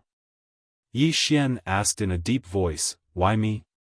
Mo Yuan shook his head and chuckled. "We've been to Azure Billow Continent and Azure Billow Academy. We've also come to Azure Prefecture and come into contact with Kuraki Academy. Although these 2 academies are called academies, they don't have an academic branch. They only focus on the cultivation and strength of their students, not on their knowledge and thoughts." He looked at Yi Xian and said, "Just when we were about to give up, Imperial Preceptor Lu asked us to come here and have a look. You've surprised us. We've seen hope here, and you're outstanding enough to reach the Swordmaster level at such a young age. It's truly surprising." Meanwhile, Yi Xian suddenly said, "You can see through me. There was a trace of shock in his voice. Because he'd used a Tao law to conceal his strength. Mo Yuan smiled. If I'm not wrong, you should have a Tao law, right? Tao law. Yi Xian's expression turned slightly solemn. I've seriously underestimated them. Mo Yuan added, don't worry. We have no ill intentions towards you, and we wouldn't dare to. We wouldn't dare. They'd seen the mysterious woman in the prison pagoda when she went on a rampage. Sword Immortal? They'd seen Sword Immortals, and some of the abilities of this mysterious woman weren't something a Sword Immortal could achieve. Every time they thought of this, they broke out in cold sweat. Because this mysterious woman might not just be a Sword Immortal, she might even be above it. Of course, the reason they'd chosen Yi Xian was because of Yi Xian's original intention of establishing the academy. Yi Xian paid attention to academics and his country. This was exactly what they needed, because what they needed to do was to spread academics and spread their own Confucian ideology. If Zhonglan Academy grew bigger and bigger, its influence would naturally grow bigger and bigger in the future. At that time, Confucian ideology and academics would be able to be spread even more. Another point was that Yi Xian was strong enough. Without strength, without potential, everything else was just bullshit. On the field, Yi Xian was silent. Mo Yuan and Mo Xian quietly waited for Yi Xian's reply. After a while, Yi Xian said, I don't understand Confucianism. You don't have to worry about that, said Mo Yuan with a smile. You can fire us at any time if you feel that there's something wrong with our Confucian Tao in the future. As for you joining my Confucian Tao, it is just a formality. In the future, you can join any faction. As for my Confucian Tao's spokesperson, it is just a title. There is no restriction. It is just that in the future, when the two of us use Azure Billow Academy to promote Confucian Tao, we will use your name. Of course, the two of us will do our best to protect Azure Billow Academy and you. On the side, Feng Lan suddenly said, to put it simply, it is equivalent to us cooperating. There is no superior and subordinate relationship. Everyone will help each other and cooperate for a win-win situation. Yi Xian smiled, in that case, I naturally have no problem with it. Hearing this, Mo Yuan and Feng Lan both smiled. Mo Yuan handed the box to Yi Xian. Yi Xian didn't stand on ceremony. He accepted the box and said, how do I use this? Mo Yuan said, the 12 golden men need to be activated with spiritual energy. Each activation requires at least 100,000 top-grade spirit stones, and it can only be maintained for a quarter of an hour at most. Yi Xian was shocked, 100,000 top-grade spirit stones? Only for a quarter of an hour? Are you kidding me? Mo Yuan smiled bitterly, although it is a bit expensive, the effect is excellent. If you have enough top-grade spirit stones, these 12 golden men can even kill an ordinary Dharma realm powerhouse. Yi Xian shook his head and smiled bitterly, and there was a trace of helplessness in his smile. He had more than 1 million top-grade spirit stones on him, and if he used them to activate the 12 golden men, he would run out in one go. Most importantly, it could only be maintained for a quarter of an hour. It was too short, too short. It was simply burning money. Although this thing was very good, he really didn't dare to use it casually. Using it once would make him poor. Mo Yuan said, there is one more thing. The two of us can't help you openly. We have some grievances with us. If we help you, it might cause some trouble for you. So, we can't help you openly. However, we can still help you in secret. Yi Xian smiled, in that case, I will thank you in advance. Mo Yuan smiled lightly, mutual benefit. After saying that, he seemed to have thought of something and said, do you remember State Preceptor Liu? Yi Xian nodded, of course. Mo Yuan said solemnly, this person is the successor of military Tao. This time, the Great Cloud Empire is probably the opportunity she has been waiting for. As far as we know, the person she should choose is Her Highness the Ninth Princess. Since you have returned to the imperial capital, you can go look for her. Perhaps you will have a good harvest. Lu Jioge. Yi Xian nodded, all right. Seniors, after I leave, I will trouble you two to take care of everything in Kanglin Academy. Mo Yuan gently stroked his beard, it is my duty. You must be careful on your trip to Mizar City. Yi Xian slightly nodded and bid farewell to the two. Watching Yi Xian leave, Mo Yuan softly said, he may be our only hope in Azure Firmament World. Feng Lan solemnly said, unfortunately, he has too many troubles. Karaki Academy, Dark World, Great Cloud Empire. Sigh. So annoying. Mo Yuan indifferently said, it doesn't matter. Although we can't openly take action, it doesn't mean we can't help him in other aspects. He is our only hope in Azure Firmament World. No matter what, we have to give it our all. Inside Kanglin Palace, Yi Xian, Ji Anji, and Bai Zhe sat around the table. On the table, there were 4 dishes and a soup.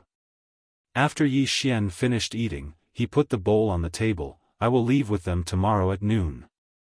Bai Zhe said, I want to go with you. Ji Anji put down his chopsticks, together. Yi Xian glanced at the two.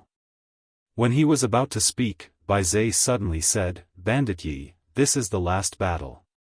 Either we come back together, or we die together in Mizar City. Yi Xian was silent. Bai Zhe said again, staying here is a kind of torture. Let us face everything together, okay? Yi Xian was silent for a moment, then nodded, all right, we will leave together tomorrow at noon. Bai Zhe grinned, have another bowl, haha. Ji Anji glanced at Yi Xian, but did not speak. After dinner, it was night time. Outside the palace, there was no moon or stars. The earth was dark. Yi Xian sat in front of the stone steps, a small wooden figure in his hand. Yi Ling. Yi Xian gently stroked the small wooden figure in his hand. His sister, Yi Ling, had been gone for some time. How was she doing? He was naturally worried. The Divine Central Plains. Yi Xian's right hand slowly tightened around the small wooden figure. He had to work harder. Northern region of the Divine Central Plains. Tens of thousands of kilometers in the northern region, it was cold all year round. Thousands of kilometers of ice and snow drifted down. In the center of the northern region, there was a palace, an ice palace. Inside the palace, countless women were gathered in front of an ice platform. A little girl sat cross-legged on the ice platform.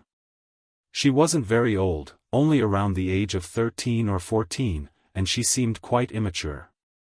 Her hair was icy cold, and strands of formidable aura were ceaselessly emanating from her. However, this aura hadn't even spread out before it was obstructed by a thin barrier of ice. After an unknown period of time, the little girl's aura suddenly rose explosively, and it grew stronger and stronger to the point that the barrier of ice was on the verge of being unable to withstand it. The expressions of everyone here changed drastically when they witnessed this scene, and they retreated in unison. A beautiful woman clenched her fists tightly while anxiety filled her eyes. Don't break through. You must not break through. It's not a good thing for you if you attain the Dharma realm right now. Suppress it, suppress it. The little girl's aura was still rising madly in the distance, and there was a small wooden figure in her hand. The Kingdom of Jiang. Late at night. Yi Xian hadn't rested. He'd arrived at a bamboo forest outside the Kingdom of Jiang instead. There was an exquisite bamboo house within the bamboo forest. The bamboo house was brightly lit with candles. Yi Xian arrived in front of the bamboo house, and the door suddenly opened. He was slightly startled, but he didn't think too much about it and entered the bamboo house. Inside the bamboo house, Lu Jioge was sitting in a wheelchair with a thick blanket covering her knees. She was holding a scroll in her hand. Seeing Yi Xian, Lu Jioge smiled slightly. Long time no see. I'm ready. Can we go now? Yi Xian was stunned. You know why I'm here? Lu Jioge smiled. Of course. Yi Xian said in a deep voice, you want to go with me? Lu Jioge still had a smile on her face. Are you unwilling? Yi Xian walked in front of Lu Jioge. Why?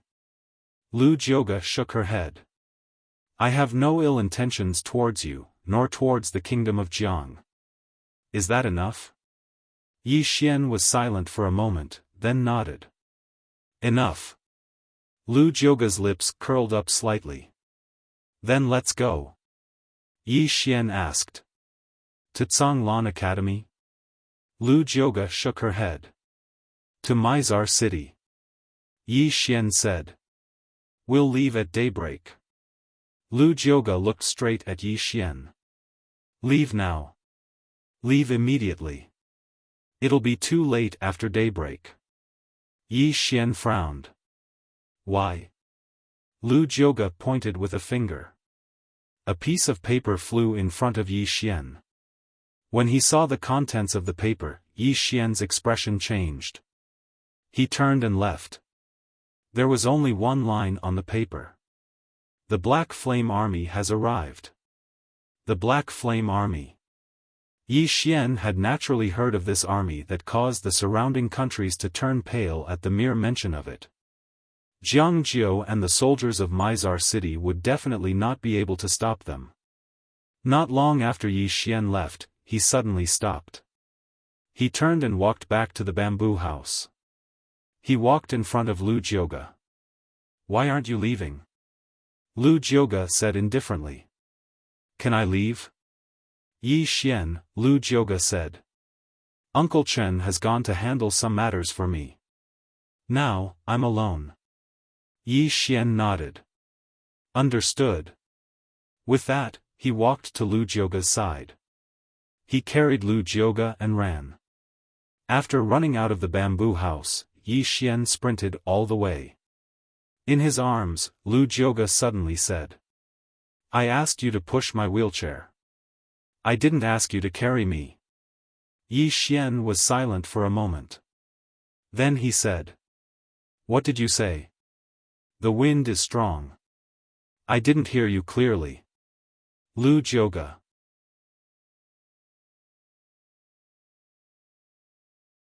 Chapter 164. In the dark, Yi Xian carried Lu Jioge and ran wildly. The Black Flame Army. Yi Xian was naturally shocked when he heard the news. The Black Flame Army was one of the trump cards of the Great Cloud Empire. It was a cavalry army that the Great Cloud Empire nurtured with all its resources. These people were elites selected from various military camps. After being selected, the Great Cloud Empire would secretly nurture them. It could be said that the combat strength of these soldiers was extraordinarily terrifying. There was a saying in Qingzhou, who can compete with the Black Flame Army? Now that the Great Cloud Empire dispatched the Black Flame Army, it was obvious that they were blatantly trying to destroy the Jiang country. Yi Xian sped up and soon arrived at Azure Billow Academy with Lu Jioge.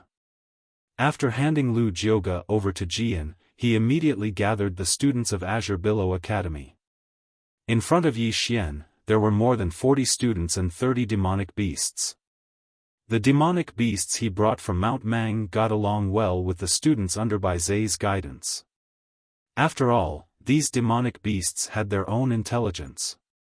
In front of the crowd, Yi Xian suddenly said, "We might not return after this trip. Are you ready?" "Ready." The 40 people roared in unison. Yi Xian nodded. "Let's go." Soon, Yi Xian and the rest rushed down Mount Jishuan and disappeared into the vast mountains. In the Jiang country's imperial palace. The monarch of the Jiang country, Jiang Yuan, stood in front of the main hall. He wore a golden armor and had a long saber at his waist. In front of him were 3,000 fully equipped royal guards. Jiang Yuan glanced at the soldiers. "I've received news that the Black Flame Army of the Great Cloud Empire has arrived at Mizar City. Are you afraid?" Black Flame Army. Everyone in the surroundings instantly glanced at each other when they heard this. Who in the entire Qingzhou didn't know about this army? Back then, they had destroyed a country with just 100 people. At this moment, Jiang Yuan said, "Yi Guoshi has led all the students of Azure Billow Academy to Mizar City." Yi Guoshi. Hearing these 3 words, the crowd burst into an uproar. A soldier suddenly roared, "With State Scholar Yi here, why should we be afraid of the Black Flame Army? We are willing to head to Mizar City and fight alongside State Scholar Yi. We are willing to go to Mizar City." In the battlefield, thousands of elite Imperial guards roared in unison. Their voices rumbled like thunder and shook the clouds. At this moment, a cloud ship suddenly arrived above the Jiang country's imperial palace. Soon, the cloud ship slowly descended and landed not far away from everyone. Jiang Yuan unsheathed the saber at his waist. Board the ship. Several thousand soldiers boarded the cloud ship, and so did Jiang Yuan. Not long after, the cloud ship rose into the air. Jiang Yuan looked down from the cloud ship and looked at the familiar palace before him with a complicated expression. Because this might be the last time he would see the palace he had lived in for decades, in next to no time, the cloud ship vanished into the night. In the nurturing heart hall of the imperial palace of Jiang country, Jiang Yu sat on the ground, beside him was a little black dog, and in front of him was the 5th floor master of the Drunken Immortal Inn. Jiang Yu gently stroked the black puppy beside him. "What are our chances of winning this battle?" The 5th floor master fell silent. Jiang Yu smiled, "Please speak your mind." The 5th floor master said, "Less than 20%. Jiang Yu asked softly, "What if that Sword Immortal Senior joins the battle?" The 5th floor master turned to look outside the palace with a complicated expression. "If she joins the battle, things will become even more complicated." Right now, it was still a matter between the younger generation. Although it was already a national war, there were still no Dharma realm experts. This chapter is not finished, please continue to the next page. If that Sword Immortal were to join the battle, it would mean that this was no longer a battle between the younger generation. At that time, the ones dying would no longer be ordinary people, but Dharma realm experts. The entire Azure province would be disrupted.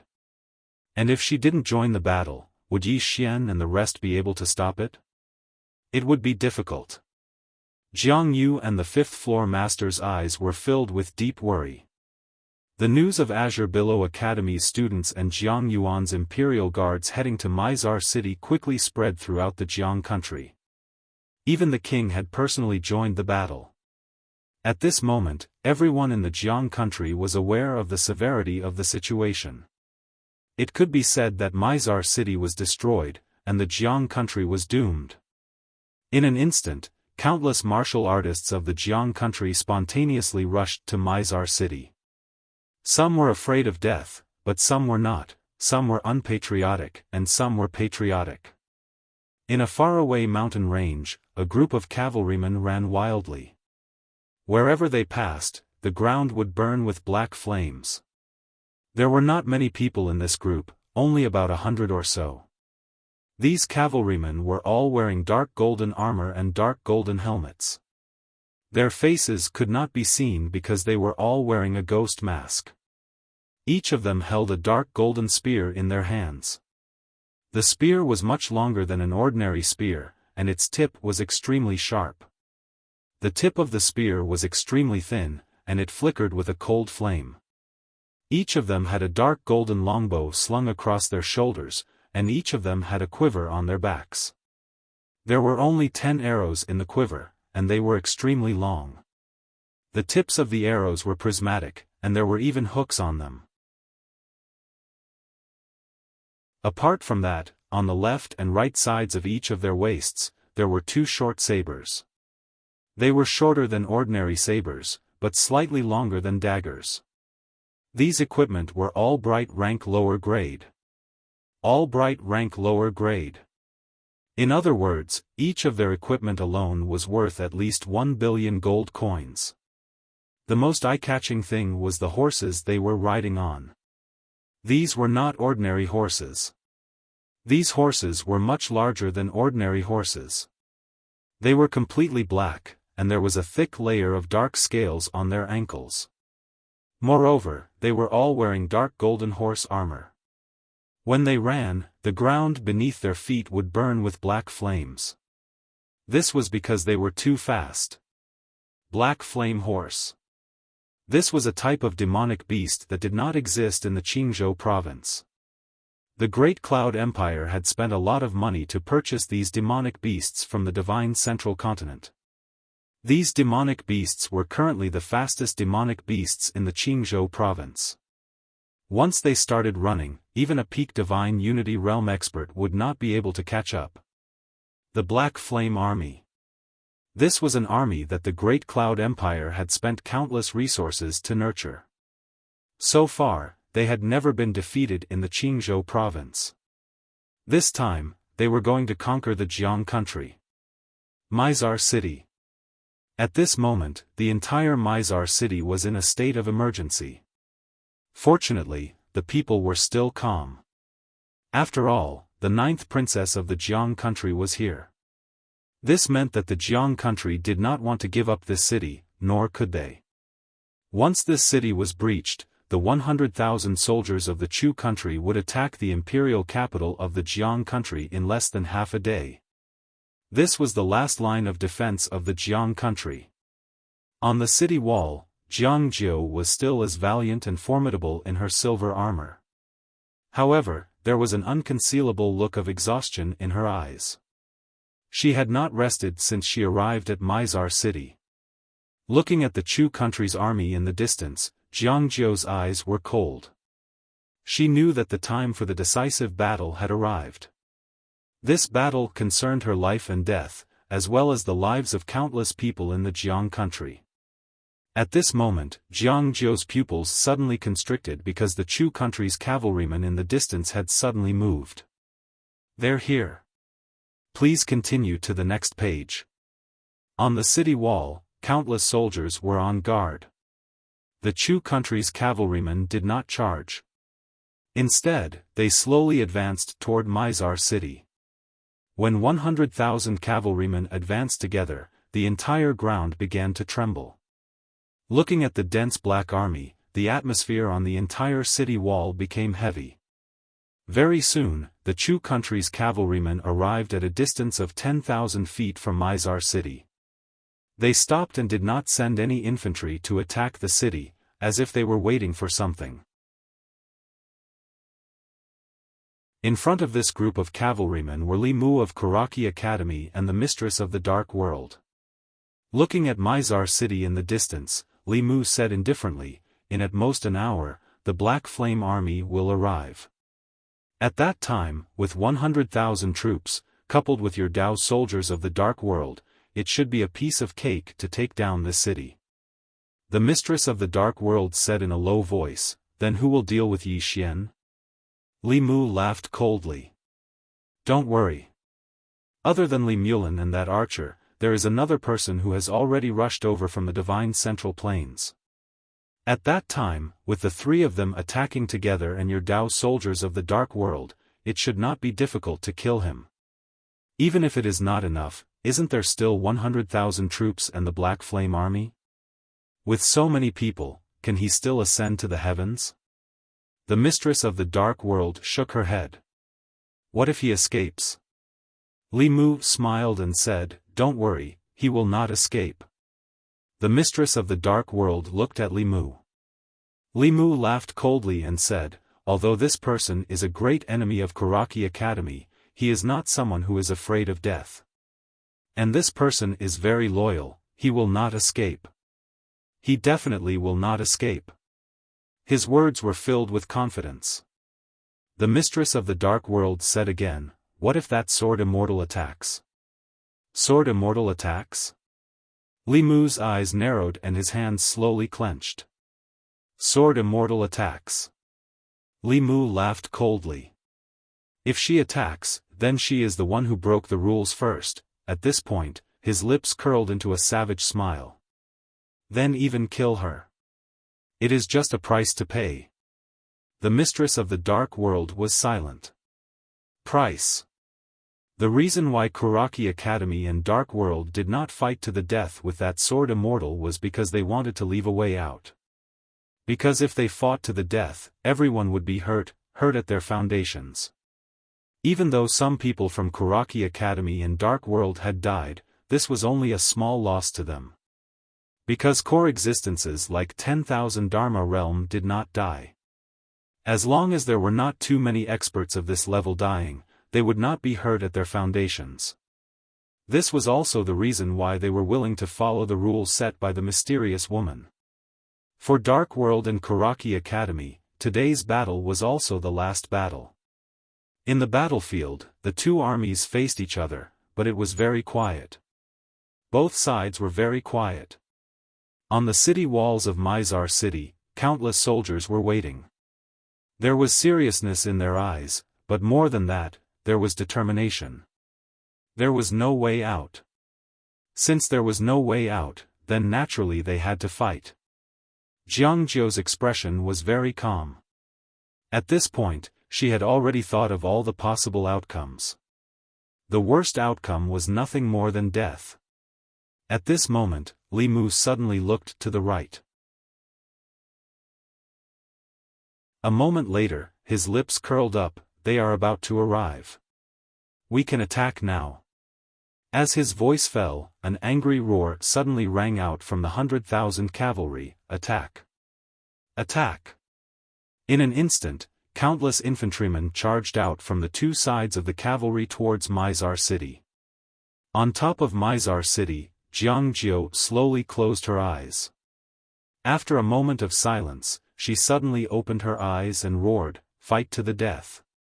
Fight to the death!" On the city walls, countless people roared in unison. P.S. 2 chapters.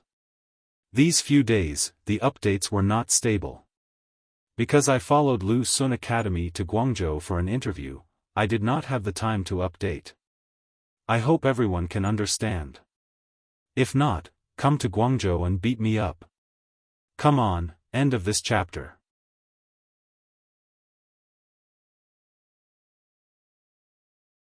Chapter 165. A battle to the death. For all the soldiers on the city walls, this battle concerned their life and death. For the entire Jiang country, this battle concerned their survival. If they lost this battle, their country would perish. On the city walls, Jiangzhou held a spear in her right hand with an expressionless face. Soon, the Chu soldiers arrived at the city walls. Jiangzhou took a step forward, waved his left hand, and roared, "Fire!"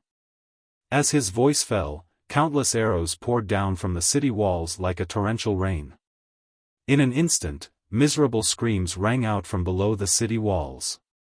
But at this moment, many screams came from above the city walls. Jiangzhou suddenly turned his head. At this moment, shadowy figures had appeared all over the city walls.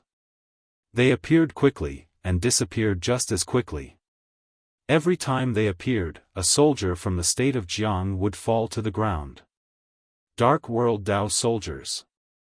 The sudden appearance of the assassins caused a wave of panic on the city walls. Seeing this scene, Jiangzhou roared, "Don't panic. Death servants, move out." Absolutely not. Beside Jiangzhou, a general quickly said, "Your Highness, the death servants are responsible for your safety. They must not leave your Highness." Jiangzhou turned to look at the general, her beautiful eyes filled with anger. "My life is a life, but the lives of the soldiers are not. All death servants, move out immediately." After a moment of silence, countless men in black holding daggers suddenly appeared on the city walls. Soon, these men in black flew around the city walls. The death servants of the Jiang country. This was a group of death servants that the Jiang country had meticulously nurtured. They were responsible for protecting the royal family. Although they were not as strong as the assassins from the Dark World, they were not weak either. With their numbers, they could still restrain the assassins from the Dark World. At this moment, Jiang Jiu suddenly turned to the wall and looked down. Not far away, a man holding a spear was running towards the city gates. First on the Qingzhou martial roll, Li Mulin. Li Mulin was extremely fast. He dodged left and right, easily dodging the arrows on the city walls. Seeing that Li Mulin's target was the city gates, Jiang Jiu's expression changed drastically. If the city walls were broken, the Jiang country soldiers would not be able to defend against the Chu country's army without the city walls to rely on. At this moment, Li Mulin suddenly stopped. With a shake of his right hand, he thrust his spear forward. Clang! At the tip of the spear was a flying dagger. The flying dagger spun violently as it pushed against the spear, causing sparks to fly. Li Mulin twisted his right hand, causing the spear in his hand to tremble violently. Bang! The saber was sent flying. Li Mulin raised his head and looked at the city wall. On the city wall, a man was also looking at him. Ink cloud rise. Mo Yunqi stood on the city wall, looking down at Li Mulin with an expressionless face. In his right palm, there was a flying dagger. The dagger was only 3 inches long, and the tip of the dagger emitted a piercing cold light. Below the city wall, Li Mulin retracted his gaze and continued forward. However, just as he took a step forward, a flying dagger suddenly flew out from the city wall, as fast as lightning. The next moment, a cold light appeared in front of Li Mulin. Li Mulin's reaction was extremely fast. The moment the flying knife flew out, the spear in his hand had already stabbed out. Bang! A flying knife was sent flying. After sending the flying dagger flying with one strike, Li Mulin suddenly leaped and arrived in front of the city gate. Countless soldiers of Chu parted to the sides.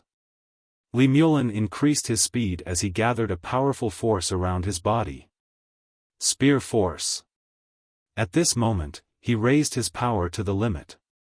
This spear would definitely break the city gate. Seeing this scene, Mo Yunqi, who was on the city wall, revealed a sinister smile. Without the slightest hesitation, he leaped and fiercely smashed down from the city wall with a large metal rod in his hand. Li Mulin did not care about Mo Yunqi, because he felt that his speed was faster, and he could break the city the moment Mo Yunqi landed.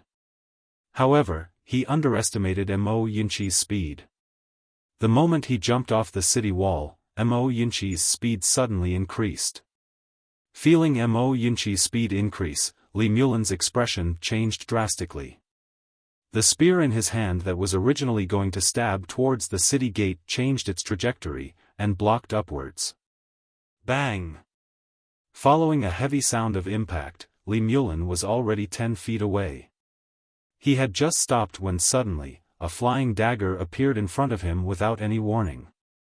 Too fast. Li Mulin's pupils constricted slightly, and he dodged to the side. The flying dagger passed by his nose. In the next moment, he suddenly turned around and stabbed out with his spear. The spear was like a dragon, and a cold light appeared. This spear directly stabbed the metal rod that was smashing towards him. The spear and rod shook violently, and Mo Yunqi retreated explosively by over 30 m. Mo Yunqi had just stopped when the ground beneath his feet directly collapsed.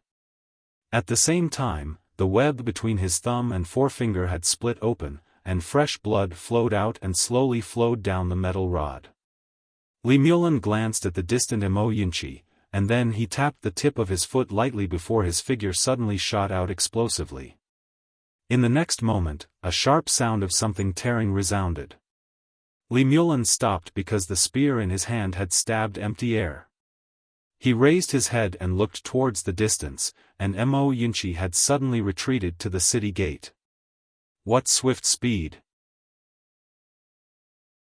Li Mulan's eyes carried a trace of seriousness because Mo Yunqi's speed was truly too swift to the point it exceeded his expectations. Mo Yunqi didn't attack. He glanced at the surroundings, and there were already scaling ladders set up all around him. Countless soldiers were charging up the city walls like madmen, whereas some people didn't need scaling ladders at all. All of these people had attained the hovering realm, and they could rely on the walls to fly up the city walls. The sounds of battle had already resounded from the top of the city walls. Now, if even the city gates were breached, then Mizar city would really be finished. Because once the 100,000 cavalrymen from the Chu kingdom were allowed to charge into the city, then the soldiers within the city would be utterly unable to stop these cavalrymen. The city couldn't be breached. Mo Yunqi held the iron rod tightly in his right hand. As soon as he exerted force, his wound split open once more, and even more blood flowed out. Mo Yunqi stared fixedly at the distant Li Mulan. Looks like I have to fucking be a hero for once. Meanwhile, Li Mulan suddenly vanished on the spot. Mo Yunqi's expression became ferocious. He could flee, but this time, he couldn't flee because the city gates were right behind him. Mo Yunqi's figure suddenly soared into the sky, and his figure started spinning like a top in midair. In an instant, countless rod images flashed into appearance. Meanwhile, Li Mulan arrived with his spear in hand, and he pointed it straight at Mo Yunqi. His spear strike carried the might of a thunderbolt. In midair, Mo Yunqi suddenly roared furiously, "Rod technique." As soon as his voice resounded, the rod smashed down, and behind the rod were countless overlapping rod images. Rod technique. This was the rod technique that Old Man Ji had passed down to him. As soon as the spear and rod collided, bang! An ear-piercing sound of a heavy strike suddenly resounded. Mo Yunqi's entire body flew out, and finally landed heavily on the city gates not far away. The city gates trembled violently, and he smashed into the ground, causing the ground to instantly crack. As for Li Mulan, he also retreated explosively, and this time, he retreated more than 100 feet. In front of him, there was a 100-feet-long ravine. This was the result of him retreating with his feet. It was rubbed raw. Mo Yunqi slowly crawled up. He wiped the blood from the corner of his mouth, and then raised his head to look at Li Mulan, who was not far away.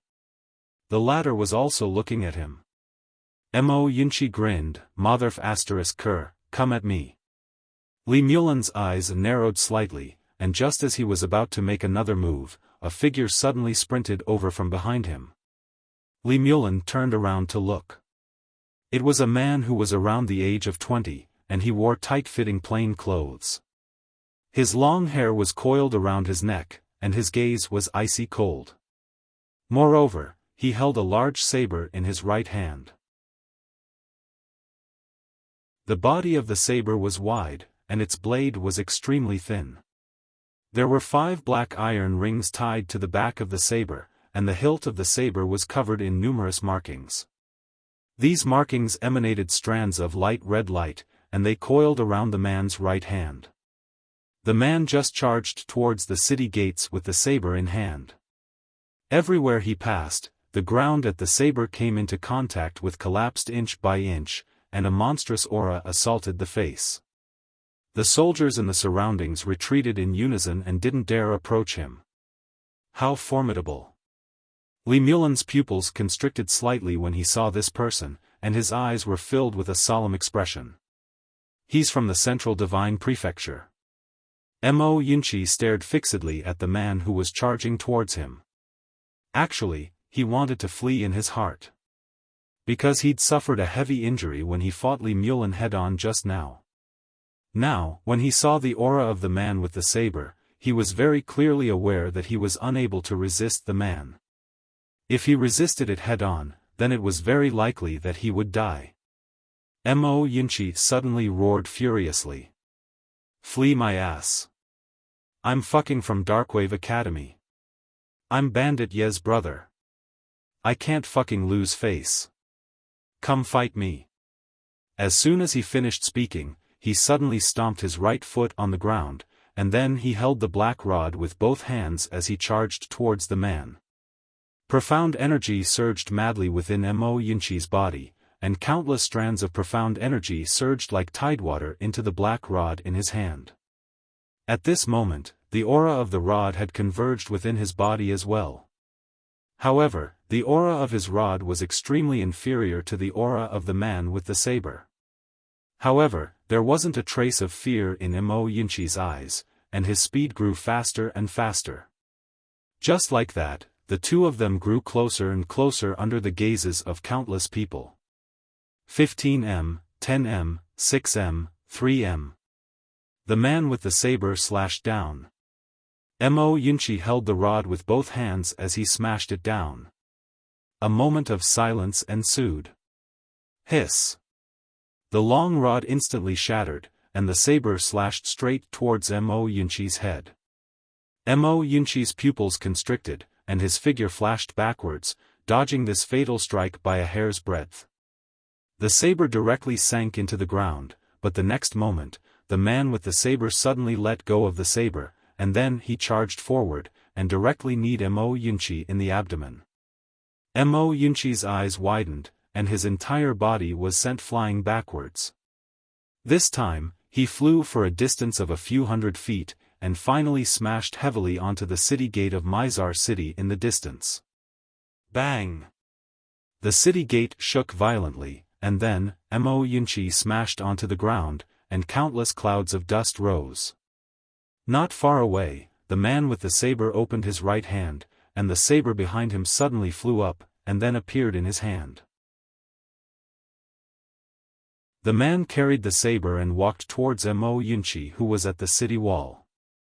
Mo Yunqi crawled up, and blood flowed continuously from the corner of his mouth, and his body was in a tearing pain. Mo Yunqi stared at the man with the saber who was walking towards him from afar, and he wiped the blood from the corner of his mouth. "Damn it, Bandit Yi, don't tell me you're waiting for me to die before coming." As he spoke, he looked around, and did not see Yi Xian's figure. The man in the distance was getting closer and closer.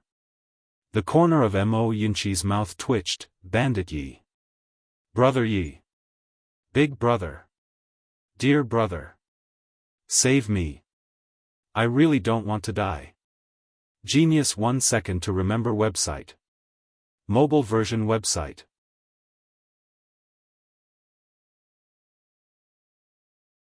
Chapter 166.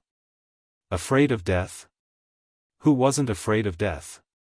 Not to mention Mo Yunqi, even Yi Xian was afraid of death, or rather, he didn't want to die. In this world, there were too many things to worry about and too many wonderful things. If one could live, who would want to die? But if he had to die, then there was nothing he could do. Just like this moment. Mo Yunqi could originally escape, but he didn't choose to escape. His thoughts were to block for as long as he could and try to buy as much time as possible for Yi Xian.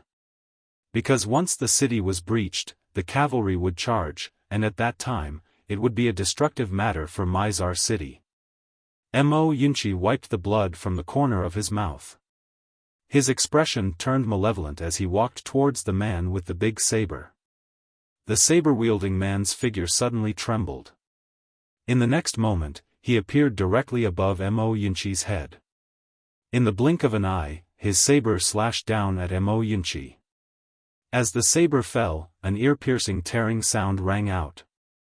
Mo Yunqi's eyes were cold. He didn't block the saber. Instead, he opened his right hand and a flying saber flew out from his palm. Block the knife? He knew very well that he couldn't block it anymore. Thus, he chose to exchange a life for a life.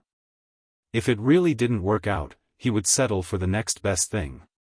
Exchanging a life for an injury was also fine. That was all he could do. Just as the saber was about 10 centimeters away from Mo Yun's head, it suddenly stopped. This was because a sword was firmly pressed against the blade of the saber. This sword had blocked all of the saber's power. As for Mo Yunqi's flying knife, it was unable to cut into the man's abdomen. Underneath the man's clothes was a pitch-black armor. This armor forcefully blocked the flying knife. The man wielding the saber pressed forward with his right hand. Bang! The sword was sent flying, but in the next moment, it flew back again. The saber-wielding man frowned. Holding the saber forward was everything. Bang! The sword was sent flying again, but the saber-wielding man was also forced back a good 100 feet. The man raised his head and looked into the distance.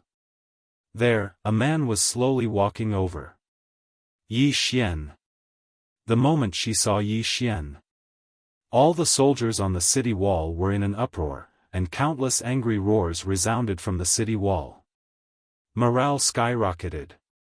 On the other hand, when Jiangjiu, who was in battle, saw Yi Xian, a wisp of a smile appeared on his bloodied face. Here it comes. He came. Accompanying Yi Xian were Ji Anji, Bai Zhe, and all the students of Zhanglan Academy. These students had already rushed up the city walls and were fighting with the soaring sky realm experts of Chu country. Ordinary soldiers might not be able to defeat these high sky realm experts, but Zhanglan Academy students were not afraid. Among them, the weakest was at the high sky realm. On the other side, when the two of them saw Yi Xian, the corners of Li Mu's mouth curled up into a cold smile. You finally appeared? Before Yi Xian did not appear, he was still a little worried. He was not worried that Yi Xian would escape, but he was worried that Yi Xian would do something else. Beside him, the mistress of the world asked, "Attack?" Li Mu shook his head. "Let your men check the surroundings first. This person isn't stupid. He might have a backup plan. No matter what, it's best for us to be careful." The mistress of the dark world nodded and left. Li Mu looked at Yi Xian, who was not far away. His eyes were filled with coldness and killing intent. In order to deal with Yi Xian, Zhanglan Academy had paid a huge price. This time, if they did not succeed, they would die trying. Yi Xian walked to Mo Yunqi's side. Mo Yunqi collapsed. Yi Xian supported Mo Yunqi and placed a golden sour pill into Mo Yunqi's mouth. Mo Yunqi looked at Yi Xian. "If you came a little later, we can only be brothers in our next life."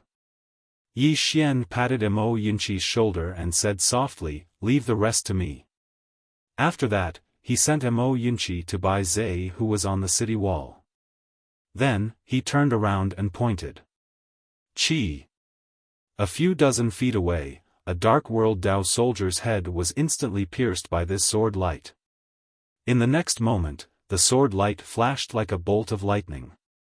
This chapter is not over, please flip the page. After that, a few dozen feet away, the heads of 5 to 6 Chu country soldiers flew off. Fresh blood sprayed out like a fountain. Instant kill. Yi Xian's flying sword was too fast. The Dark World Dao soldiers and Chu country's Levitation Realm soldiers could not stop his flying sword at all. Soon, the soldiers fled from the city wall. Soon, there were only Jiang country's soldiers left on the city wall. Below, the Chu country's soldiers who were attacking the city also retreated for some reason. They retreated very quickly. In less than 15 minutes, they all retreated, leaving behind a ground full of corpses. The city wall was also covered with corpses. The place was filled with the pungent smell of blood. In the distance, Li Mu suddenly came to the city wall. On his left was the man with the big saber. The man was expressionless. The big saber in his hand kept spinning. Every time it spun, there would be waves of saber light. On Li Mu's right was Li Mulin. Apart from that, there was a man with a longbow behind him. He was also a monster from Qingzhou. Li Mu arrived at the city wall. He looked up at Yi Xian, and he sneered, "Yi Xian, you." Yi Xian suddenly leaped down from the city wall. After he arrived on the ground, he walked over to Li Mu and looked him in the eyes. "Shut up. I don't want to hear it. As he spoke, he looked at the man with the big saber by Li Mu's side. You hit my brother? Who gave you the gall to do that? As soon as he finished speaking, he pointed at the man with the big saber, and a sword flew out from within him. In the distance, the man's eyes narrowed slightly. He took a step forward with his saber in hand, and then he suddenly slashed down. Bang! The saber trembled violently, and he retreated explosively. Meanwhile, a figure suddenly appeared in front of him. The man's pupils constricted, and he slashed forward with his saber again. The force of the saber was peerlessly overbearing. Meanwhile, Yi Xian's sword stabbed the saber. It was just a simple stab, but the sword contained an extremely powerful force. Bang! As an ear-piercing sound of metal colliding resounded, the man with the big saber instantly retreated over 30 m. As soon as he stopped, a flying sword had already slashed towards him, and he raised his saber to block it. Bang! The saber shook violently, and the man and his saber were pushed back over 30 m again. At this moment, 2 deep cuts had appeared between the man's thumb and index finger, and blood was flowing out. The man raised his head to look at Yi Xian, and in the next moment, Yi Xian suddenly vanished. One sword strike to decide life and death. When he felt how terrifying this sword strike was, the man's expression changed drastically. At this moment, he didn't dare to hold back at all. He held the saber with both hands and spun on the spot. In an instant, countless saber lights shook and instantly drowned Yi Xian and his sword strike. After a moment of silence, a ray of sword light suddenly erupted from within the saber lights. Bang! The saber lights were instantly shattered, and the powerful force instantly shook the man with the big saber and forced him to retreat repeatedly. However, he hadn't even taken a few steps back when a sword was pressed against the center of his forehead. Flying sword. Yi Xian was still a few meters away from the man with the big saber, but the sword was already pressed against the man's forehead. At this moment, his sword control technique had already reached an extremely terrifying level. Yi Xian slowly walked towards the man with the big saber. You think my brother is someone you can bully? As soon as he finished speaking, he waved his right hand. The exquisite spirit sword pierced through the man's forehead. Pust! A stream of blood splattered from the back of the man's head. Seeing this scene, everyone's expression changed drastically, especially Li Mu, who was nearby. At this moment, his eyes were filled with shock. Because he realized that Yi Xian's strength was much stronger than before. How long had it been? Was he a devil? Li Mu looked at Yi Xian, and at this moment, he finally panicked. The speed at which Yi Xian's strength grew was way too fast. He had to admit that if this continued, Yi Xian might become a Swordmaster within 3 years, or even less. This was too terrifying. Thinking to this point, this chapter is not finished, please continue to the next page. Because, Li Mu was even more determined in his thoughts. Yi Xian must die. At this time, sue for peace? That was something that was simply impossible. Li Mu looked at the mistress of the dark world beside him. Be ready. The mistress of the dark world nodded slightly and disappeared silently. In the distance, Yi Xian walked to the man's corpse, and with a wave of his right hand, the machete on the ground appeared in his hand. High-grade clear-grade spirit weapon. This machete could be sold for at least 150 million gold coins, maybe even more. The corners of Yi Xian's mouth curled up slightly. This was not a small amount of wealth. Although it wasn't a sword, he could use it to exchange for a clear-grade sword. After putting away the machete, he waved his right hand, and the storage ring on the man's finger flew into his hand. In the storage ring, there were more than 100 million gold coins, more than 200,000 top-grade spirit stones, and a lot of miscellaneous things. Although there weren't many good things, they weren't too bad either, and could be exchanged for more than 10 million gold coins. Yi Xian put away the storage ring and looked at the corpse on the ground. The more monstrous a person was, the more wealth he had on him. On second thought, if someone killed him, the other party could also obtain a large amount of wealth. In this cruel world, killing and robbing was always the fastest way to get rich. As if he thought of something, Yi Xian turned to look at Li Mulin, who was not far away. Li Mulin squinted his eyes, and his right hand tightly held onto the spear. Yi Xian slowly walked towards Li Mulin, and Li Mulin stared at Yi Xian. I will leave and never step into the country of Jiang again. Yi Xian stopped, and Li Mulin said again, I didn't kill your friend. As he spoke, he flicked his finger, and a storage ring flew to Yi Xian. Yi Xian glanced at it, and there were 200 million gold coins in it. 200 million. Li Mulin looked at Yi Xian, I only came here to seek wealth, and I have no enmity with you. This storage ring will end all the grievances between us, how about it? Yi Xian asked, why? Li Mulin said, it's not worth it, and it's not too late to retreat now. Of course, it's up to you. Yi Xian put away the storage ring, let's go. In fact, if Li Mulin escaped into the Chu army, he couldn't do anything to him. After all, he hadn't reached the level of fighting an army of 100,000 by himself. Li Mulin did this to end the grievances, and he didn't want him to protect Li Mulin and his family in the future. Just as Li Mulin said, he wanted to end all the grievances. Li Mulin took a deep glance at Yi Xian, and then he turned around and left. Nearby, Li Mu suddenly ridiculed, the dignified young master of the number 1 clan in Pine Prefecture actually admitted defeat just like that? Li Mulin glanced at Li Mu, admitted defeat? Yes, I admitted defeat. I just couldn't defeat him. There's nothing bad about recognizing your own strength. As soon as he finished speaking, the spear in his hand suddenly trembled violently, and then it howled. Li Mu's expression instantly became unsightly when he saw this. A breakthrough in his mental state. Li Mulin was stunned, and then he roared with laughter in the next moment. So that's how it is, so that's how it is. Huh. Yi Xian, when we meet again in the Central Divine Prefecture, I'll definitely fight you. As soon as he finished speaking, he'd vanished into the distance. Li Mulin. Yi Xian fell silent.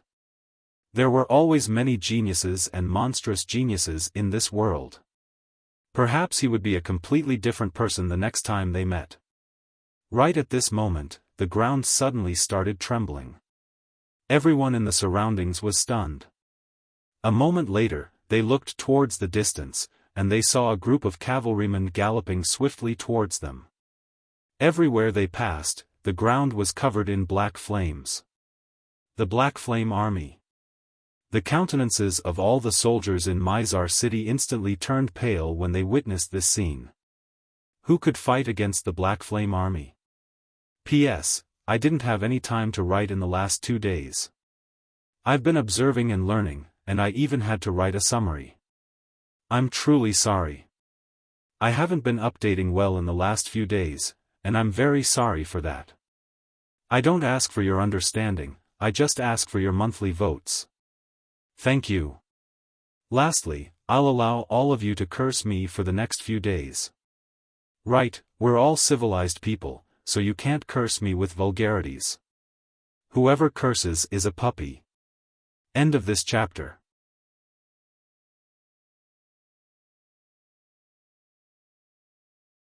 Chapter 167. Black Flame Army. This was a mysterious army that had countless legends in Qingzhou. At this moment, it was no longer a legend. It had truly appeared before everyone's eyes. Everyone was looking at this cavalry unit. Yi Xian was also looking at this cavalry unit. He had to admit that this cavalry unit was indeed very strong. They were even stronger than the Dao soldiers from Kuraki Academy that he had encountered previously. This cavalry unit was filled with a murderous aura. They were unstoppable. That was the feeling they gave off. Very strong. Truly very strong. At this moment, all the soldiers of the state of Jiang had turned pale. Many of their eyes were filled with fear. At the sight of this, Jiang Zhou's face instantly darkened. What was the most important thing for an army? It was the morale of the army. If they lost their morale before the battle began, they might collapse once the battle began. At this moment, Yi Xian suddenly charged towards the Black Flame army. At this moment, Yi Xian attracted everyone's attention. What is he doing? That was what everyone was thinking at this moment. Jiang Zhou clenched her fists tightly as she stared at Yi Xian. Her mind was completely blank. Just like that, under countless gazes, Yi Xian's speed increased as he held the spirit-elegant sword in his right hand. Battle intent. Torrential battle intent radiated from Yi Xian's body. Battle intent. Yi Xian's thoughts were very simple. He wanted to fight. Could he win? Couldn't win? He didn't think too much about it. Young people needed to be hot-blooded, to be aggressive, and to fight. If he couldn't win, he would run. Yi Xian's speed increased as his battle intent grew stronger. The Black Flame army in front of him didn't stop either. Not only did they not stop, but they also increased their speed. 1 person against 100. It was something that seemed impossible, but it was happening right now. Everyone was looking at Yi Xian, who was charging towards the Black Flame army. Under everyone's gazes, both sides were getting closer and closer. 10 zhang. 15 zhang. 10 zhang. Yi Xian suddenly leaped, and in the next moment, he swung his sword at a Black Flame cavalryman. 1 sword to decide life and death. As the sword slashed down, a sword cry resounded. The Black Flame cavalryman stabbed with his spear. This stab didn't have any fancy movements and was extremely simple. The spear and sword collided. Bang! Beneath the two of them, the earth trembled, and the long spear in the hands of the Black Flame cavalryman instantly shattered. Yi Xian's sword slashed down in a straight line, directly on the head of the cavalryman. Bang! The cavalryman was instantly sent flying. This time, he flew for more than 100 feet before finally crashing heavily onto the ground. After landing on the ground, he had just stood up when he instantly collapsed. Soon, blood flowed out from under his mask. Under the armor, the cavalryman's body had already cracked. However, the helmet was not destroyed. There was only a deep sword mark on it. After Yi Xian sent the cavalryman flying with his sword, he did not choose to continue fighting. Instead, after landing on the ground, he lightly pushed off with the tip of his foot and floated backwards. His speed was very fast, and in the blink of an eye, he had already returned to the city wall. After a moment of silence, a series of furious roars suddenly burst out from Mizar City. This chapter is not over, please continue to the next page. State Scholar Yi. State Scholar Yi. Countless people roared in unison. At this moment, the morale of the soldiers of the state of Jiang, who had already fallen to rock bottom, instantly skyrocketed. Jiang Zhou glanced at Yi Xian, and her beautiful eyes were filled with splendor. Before this, if no one stood out, the state of Jiang could be said to have been defeated without a fight. Because before the battle even started, the morale of the soldiers of the state of Jiang was already completely gone. Under such circumstances, how could they fight? Fortunately, Yi Xian stood out. Yi Xian used his strength to tell all the soldiers of the state of Jiang that the Black Flame army was not that powerful. On the city wall, countless soldiers of the state of Jiang were in high spirits, and their eyes were filled with excitement. On the other hand, Yi Xian's expression was solemn. At this moment, he already knew the strength of the Black Flame army. If it wasn't for the single sword determines life and death, he might not have been able to kill them. The strength of these people was secondary. The most important thing was their equipment. Their equipment was too good, and the helmet of the soldier of the Black Flame Army had actually withstood his sword. After all, his sword was a real sword. If he had to put in so much effort to kill them, if the Black Flame Army entered Mizar City, how could the soldiers of the state of Jiang defend Mizar City? They couldn't. Yi Xian slowly clenched the spirit-elegant sword in his right hand.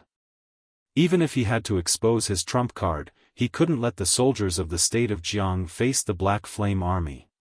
At this moment, not far from the city, Li Mu suddenly said, "Yi Xian, today is the day you die."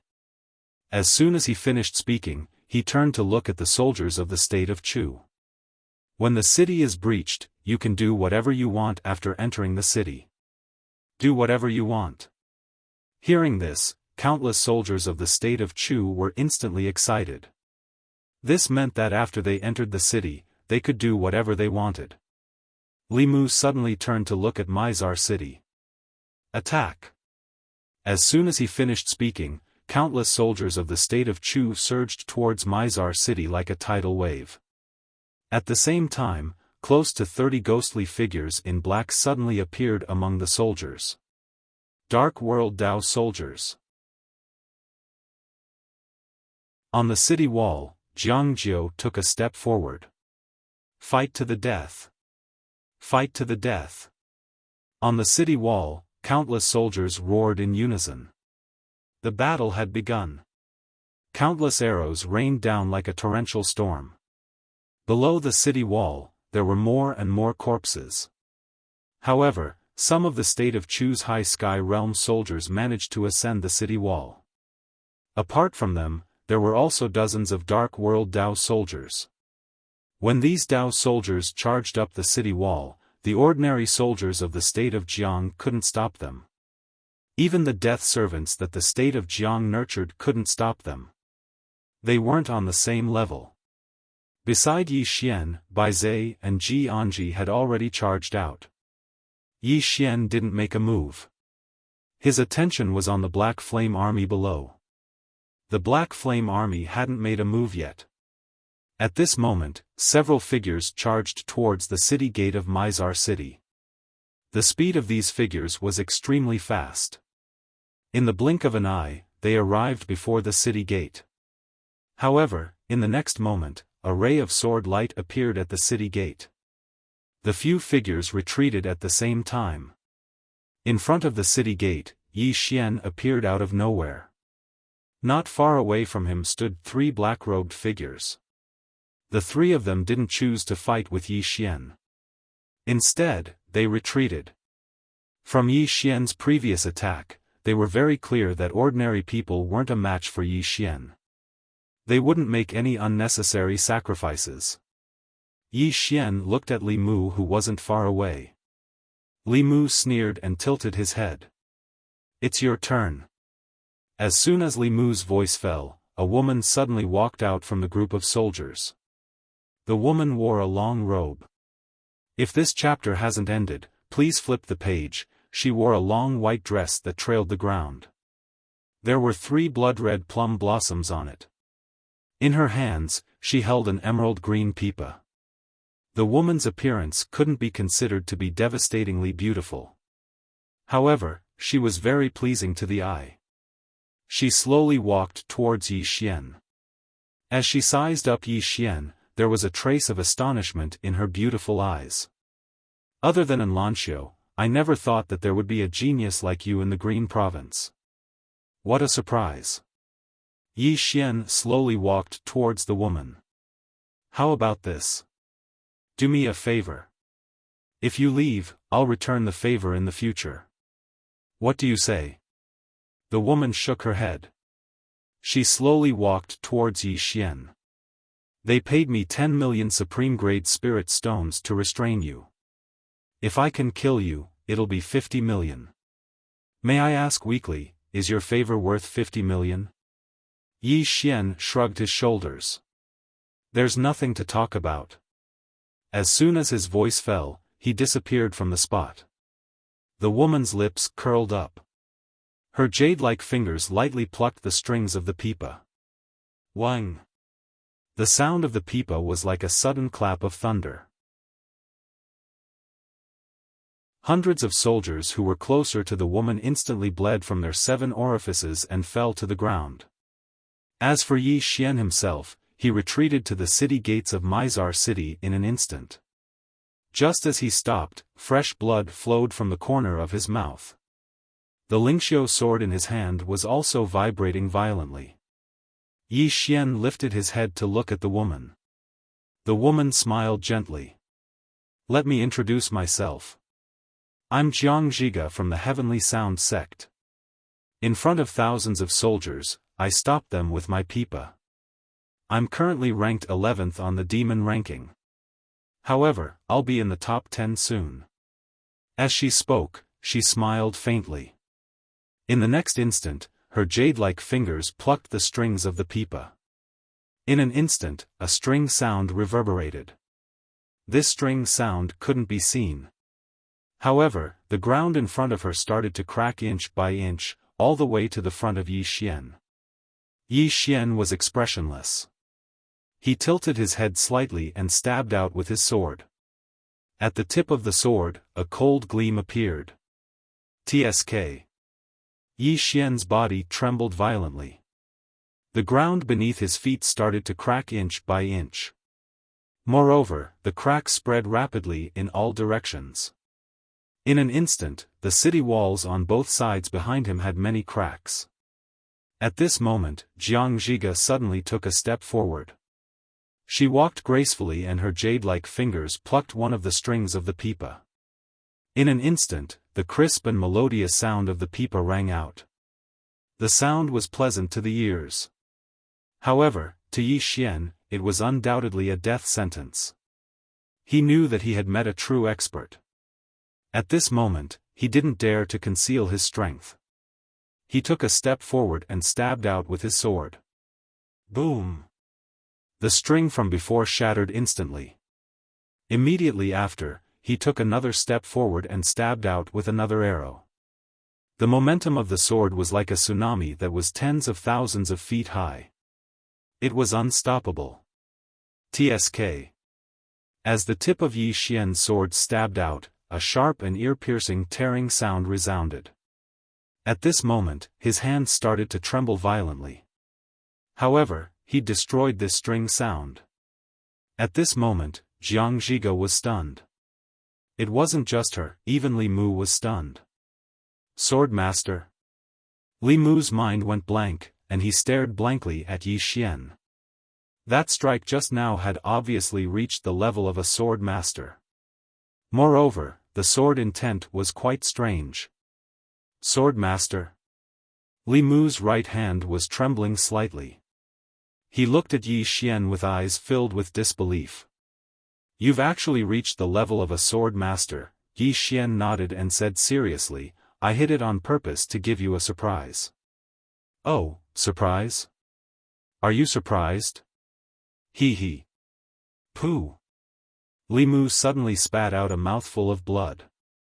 End of this chapter. You're tuning into the Xiaofan's Wuxia Tales YouTube channel. Don't forget to subscribe and join us on this journey to catch the most captivating stories.